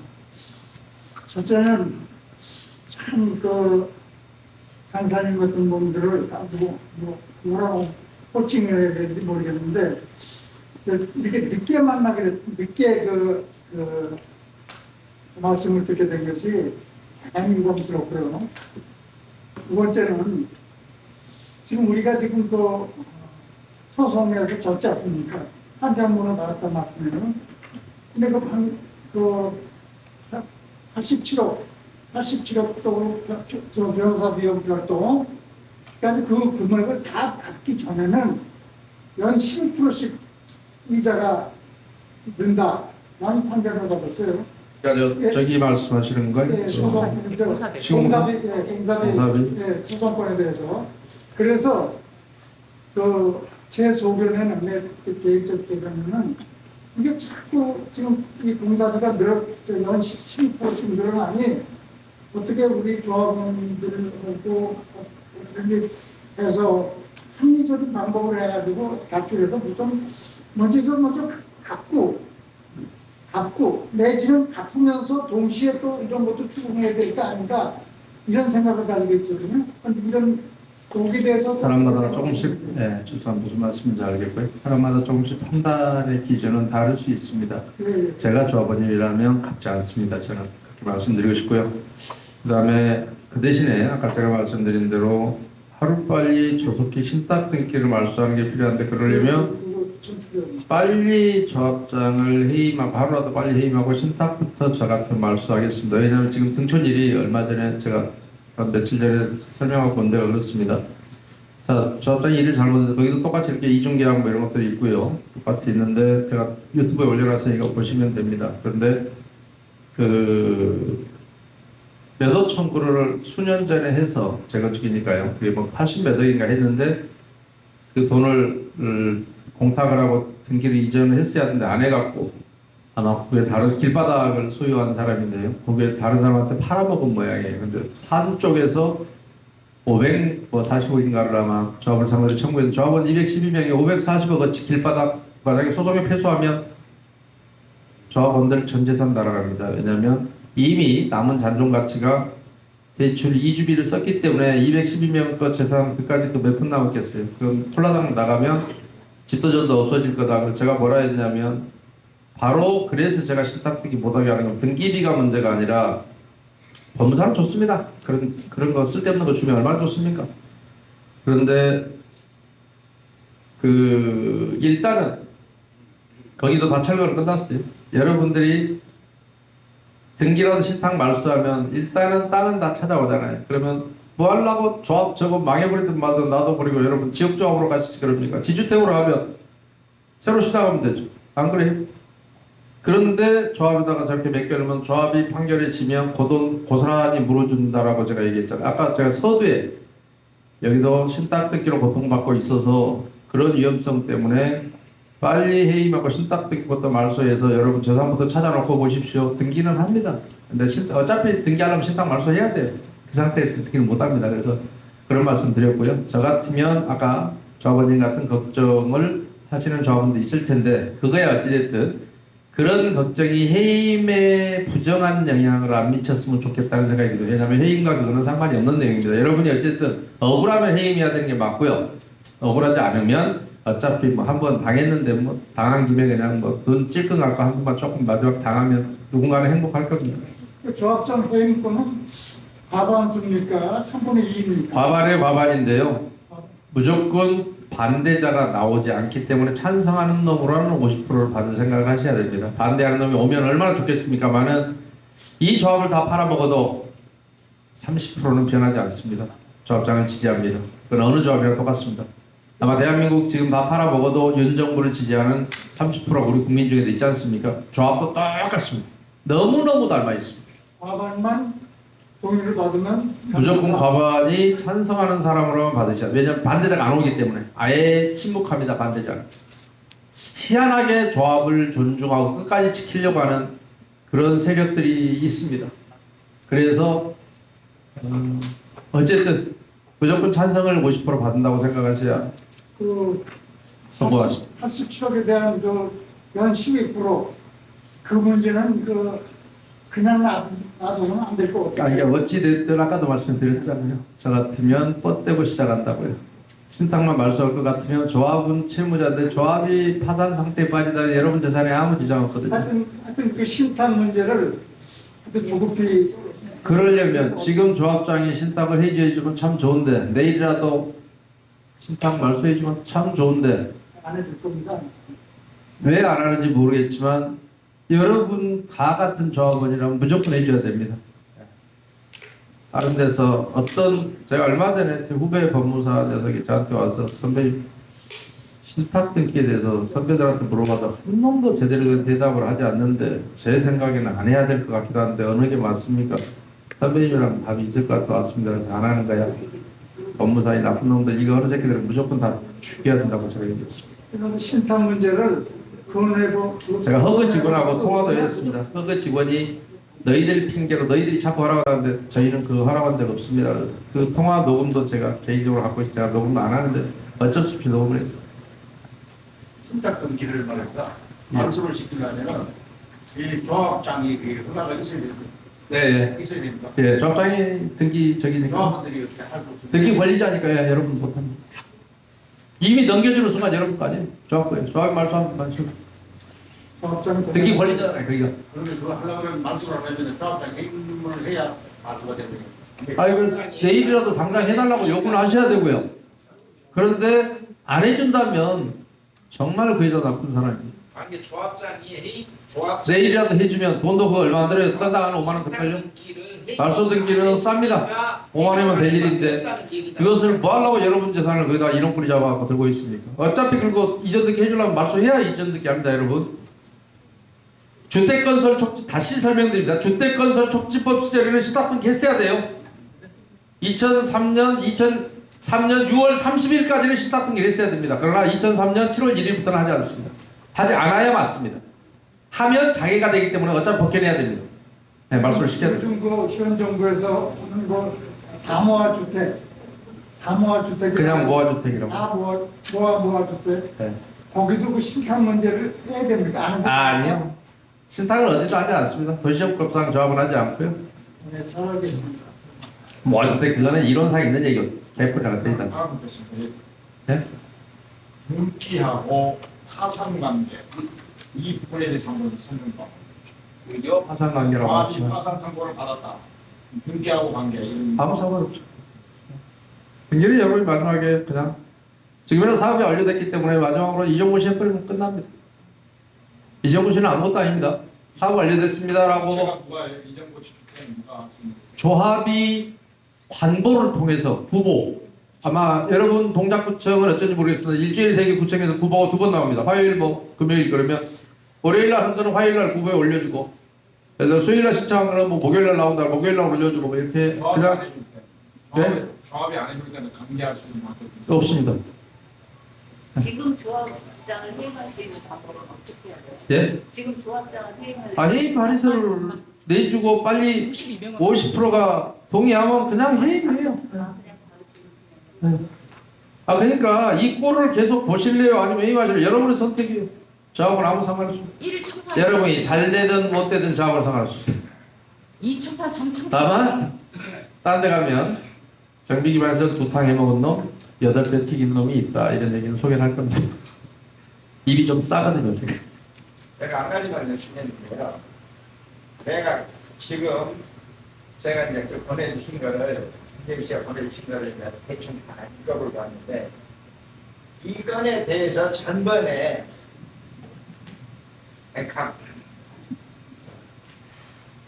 제가 지금 이제 그 보내주신 거를 거의 다 읽고 왔어요. 근데 이 건에 대해서 한 가지만 여쭤볼게요. 181세대 철거건에 대해서 제가 그쪽으로 그런 방향을 사업도구에 대한 내용을 잘 알기 때문에 동작구청에다 181세대에 대한 건평에서부터 도면이 있느냐 그걸 물었더니 있는 것도 있고 없는 것도 있다. 종전가요? 예, 종전거를. 그래서 아니 그것이 구청에서 있을 수 있는 답변이냐. 그랬더니 이런 얘기가 뭐라고 하냐면 현실이 그렇다는 거예요. 그러니까 이런 가까운 구청이 다 있구만. 말이 안 원래 되는 조합이 물건조서를 작성해놓고 돼 있습니다. 그래서 제가 지금 묻는 것이 이제 거기에서 또 따라서 성면 철거를 하고 그럼 이런 솔직한 얘기로 조합들이 그런 데서 돈을 다 빼먹어 버려요. 그런 데서 그래서 수없이 그걸 요구를 하는데도 찾을 방법이 없어. 그런데 이제 공개 청구를 해가지고 공개 청구를 해가지고 이제 그 서류를 보니까 그들 결국 이렇게 해먹었구나 하는 것이 정확히 명백히 드러나더라고요. 그래서 좀만 확인하면 181세대를 그 도면을 받으려면은 하는 방법이 없나? 구청에 넣었다고 그러거든요. 원래 구청회보다도요. 글쎄요. 건축물 말소대장을 이제 말소했으면 그거를 얼마나 보관하는지를 모르니까 그거는 제가 뭐라고 답변을 못 드리겠는데 다만 여러분이 이제 단독주택지역이 있잖아요. 현황으로 갖고 있는 걸 원래 물건조서를 만들어서 보관하게 돼 있고요. 원래 나중에라도 소송이라든가 이런 게 철거해버리면 추후에라도 소송 같은 거 대비해서 물건조서를 만들어야 되거든요. 법률상 시행령에 나와 있습니다.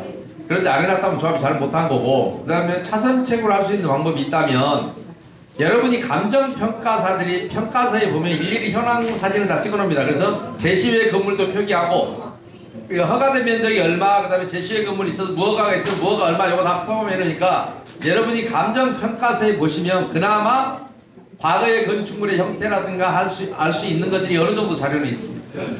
그러나 이제 말소된 건축물 대장을 몇 년 보관하는지는 여러분이 그 관할 행정청에다가 문의해 보시면 보존기가 지난 건지 아니면 아직 보존기가 내에 있는지는 한번 확인해 보시면 될 것 같습니다. 저기 KCC에 조합에 있던 통장 120원인가 얼마가 이렇게 뺏겨가지고 그래서 부당이 관한 청구 소송이라고 조합이 했다고 하는데 뭐를 뺏겼어요? 조합에 있던 여러 몇 인가를 KCC에 통장을 뺏고 있다고 그랬거든요. 글쎄요, 그건 모르겠어요. 그래서 어찌 됐든 간에 모두 힘든 것 같은데 근데 조합은 소송 명목이 답이 알려졌지만 KCC의 그 영업에 부당이 관한 청구 소송이라고 했거든요. 네. 우리 조합이 했다는 식이죠. 예. 근데 KCC가 시켜서 했는지 어쩐지는 모르겠는데 일단 소송은 있었어요. 그래서 그걸 쳐서 KCC에 우리가 거꾸로 부당이 관한 소송을 했는데 치면은 안 받으면 그만이잖아요. 근데 87억을 무너지라고 판결이 나왔다. 이게 가능한 이야기입니까? 글쎄요. 제가 소송 소리를 안 받기 때문에 알 수가 없었어요. 그 부분은 제가 뭐 다 알고 계십니까? 그러니까 제가 소송 소리를 안 받기 때문에 제가 뭐라고 답변드리기는 어렵습니다. 그래서 추가 분담금이 생기는 거죠. 근데 그거 그렇게 안 돼요? 그걸 말씀드려볼게요. 작년 7월 13일이나 7월 13일 날 아니 그러니까 여러분이 왔어요. 근데 그 조합 소식지에 부당금 245건을 우리가 여러분이 가만요. 그걸 여러분이 지분제라고요? 갑자기 지분제란 말이 도급제도 안 치고 진짜로 지금 제가 언제요? 내년도에 또 바뀌었다. 이게 우리가 조합에 대해서 아 그래요? 사무장 하나 아 진짜 그래. 자 여러분 그럼 하나만 여쭤볼게요. 자 지분제에서 도급제로 바뀌면 조합원 몇 %가 동의해야 되는지 아세요? 몰라요? 조개가 낫겠다고 제 최초 계약 과반수로. 37제 지분제로 계약을 홍보를 하고 있습니다. 아니 그러니까요. 그래서 더더욱이 그러면 제가 보기 전에 말씀 못 드리겠는데 사업 시행 방식이 변경될 때는 종전에는 5분의 4의 동의였습니다. 80% 동의였어요. 그런데 대법원이 묘하게 그 법률과 관계없이 처음에는 5분의 4로 판결을 하다가 갑자기 조합원의 부담이 될 계약 뭐 3분의 2의 특별다수 정족수가 필요하다라고 바꾸는 바람에 지금은 사업시행 방식의 변경에 관한 그 법률 해당 조문을 도시정법 조문을 슬그머니 대법원 판례에 맞춰서 법률이 판례가 임의로 판결하고 법률이 없어져 버린 케이스인데 어찌됐든 3분의 2의 동의는 현재는 필요로 합니다. 그런데 여러분들이 지금 언제 어떻게 동의를 받았는지를 모르겠고 더구나 지분제 뭐 이랬으면 지금 여기 뭐 메모가 있는데 제가 그 부분은 미리 안 봤기 때문에 제가 뭐라고 말씀 못 드리겠는데 더구나 지분제였으면 여러분이 법인세를 낼 일은 제가 봐서는 없을 걸로 보입니다. 왜냐하면 여러분이 지분제라는 것은 여러분이 무상으로 받고 나머지 수익에 대해서 시공사가 더 이상 근데 지금 지분제는 독점은 제가 모르겠거든요. 왔다 갔다 했다고 그러니까 지분제 맞습니다. 7대 3으로 163을 가져갔어요. 7대 3으로. 아니 그러니까요. 잠깐만요. 지분제라면 말이 안 되는 게 자 아까 제가 지적했던 지금까지 지적했던 설명이 아무 의미가 없어요. 그 시공사 다 불어내야 돼요. 여러분이 7대 3이면 여러분은 조합을 유지만 하고 있고 지금 하는 짓거리는 도급제를 했단 말입니다. 근데 어느 때는 지분제, 어느 때는 도급제 이따위로 지금 얘기를 하고 있기 때문에 제가 여기에 대해서 뭐라고 말을 못해요. 그러니까 여러분이 들어가 보시면 그래서라도 해임을 하시라고요. 그래야 뭐 제가 답변하지. 서류를 정확히 보고 답변하지. 지금은 제가 도급제에 대한 설명을 드린 거예요. 왜요? 지분제였으면 이런 계약은 조합이 해서는 안 돼요. 시공사가 해야 되지 지돈으로. 돈이 남아도 질 거고 여러분은 무상으로 받을 거만 받고 나머지 차익 내고 모든 것은 계약은 시공사가 하는 거예요. 여러분이 할 일이 없어요. 지분제는. 지분제는 그냥 허수아비예요. 조합장은. 근데 나는 왕노로 됐고 지분은 지분대로 챙겨주기 이게 뭡니까 이게. 말도 안 되는 소리예요. 그러니까 여러분이 뭐 지분제가 아닌데 지분제라고 하니까 그러면 그 부분도 가서 보면 법인세부터 시작해서 지금 손댈 게 한두 가지가 아닌 것 같아. 지분제인지 아니면 도급제인지부터 확정이 돼야 돼요. 솔직히 말하면. 그러니까 들어가서 보기 전에 모르겠다고요. 저한테는 여러분의 돈 이렇게 부담했고 정비상 추산액이 나와 있으니 추산액상으로는 당연히 도급제입니다. 그래서 제가 그 말씀을 드린 거예요. 공사비는 도급제 그리고 이익이 남은 건 아니요 그런 방식은 없어요. 이익이 남은 그런 방식은 없다고요. 실제 그런 방식은 없어요. 지금 내가 써서 지분제는 지분제고 도급제는 도급제 공사비는 도급제 뭐는 지분제 이런 말은 아니 지금 말씀을 들어보면 수도 없는 문제가 사실 있는 것 같은데 하나하나를 해결하실 방법이 우리는 알 수가 없고 마지막 단계로 의뢰를 하셔서 어떤 방법을 취한다면 소송을 한다면 민사소송 뭐 하신다는 이야기 어떤 방식으로 하실 건지를 알려주시라고요. 그리고 이렇게 해서 문제를 제기했을 때 조합에서는 한두 달 안에 등기를 내겠다고 뭘 하겠다는데 그럼 끝이에요. 어떻게 되는 건지 잠깐만요. 그렇게 되면 시간과 비용과 이런 게 어떻게 변하는 건지 좀 알려주시라고. 이제 많은 문제가 있다는 걸 알고 해야 뭔 얘기가 돼. 아니 해임도 안 된 분들 데리고 제가 뭔 얘기를 하면 아무 파랑새 메아리예요. 해임하고 새로운 조합장이 돼서 그분이 과연 할 의지가 있느냐가 제일 중요하고요. 그렇습니다. 그 다음에 제가 주장하는 것은 임명하고 나서 이 모든 부분에 대한 총체적인 점검할 수 있는 것은 대한민국에서 합법적으로 일어날 수 있는 건 변호사밖에 없습니다. 나머지가 하면 다 변호사법 위반입니다. 그래서 그런 법무법인을 뽑아야 될 거고 근데 없습니다. 미안한 거. 그러나 제가 다른 조합들은 도와드리고 있는 조합원이 있습니다. 어제도 그런 걸 하고 왔습니다만 그런 일들을 그러니까 그것은 여러분이 해임이 먼저 선행돼야 되고요. 지금 아까 제가 또 공지사항 저한테 메모를 줬는데 해임 발에서 쓰시려면 여기 지금 쓰시랍니다. 왜냐하면 저기 한 시간이 발에서 받은 시간이 없대요. 여기 그 대관 시간이 지금 임박해서 마감 시간이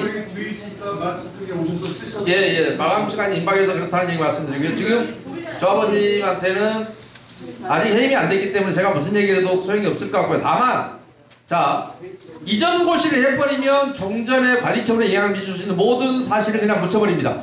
사실상 끝납니다. 소송하기 어렵습니다. 그 말씀만 드립니다. 그러니까 이전 고시가 되면 서울에도 그냥 좀 치셔야 됩니다.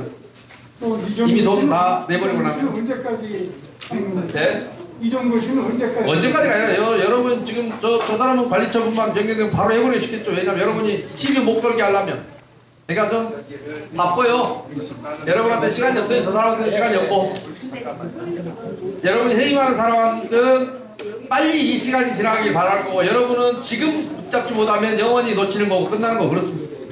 시간은 누가 먼저 하느냐의 문제일 것 같습니다. 내가 볼 때는 저기 조합장이 안 다른 돼도 저기 없으시면 이대로 이제 지금 낼까요? 내용이 제일 먼저 고 네, 그다음에 시작까지. 아까 아직 안 끝나셨. 아직 안 끝나셨어요. 네. 여기에서 좀 이따가, 좀 이따가. 대충 여러분이 궁금하신 질문을 다 해드렸는데 대신에요. 제가 이게 공개적인 자리라 제가 말 못하는 것들이 좀 있을 수 있습니다. 그거는 개인적으로 여러분이 선거하신 뒤에 오면 지도자가 우뚝 쓰면 모든 걸 다 알려드릴 수 있습니다. 그러나 여기서 지금 얘기하는 건 적에게 여러분의 작전을 세세히 우리는 이렇게 할 거야 노출하는 게 여러분한테 별로 도움이 안 될 겁니다. 그래서 제가 필요한 최소한의 설명을 드린다는 말씀 드립니다. 자, 수고하셨습니다. 네, 감사합니다.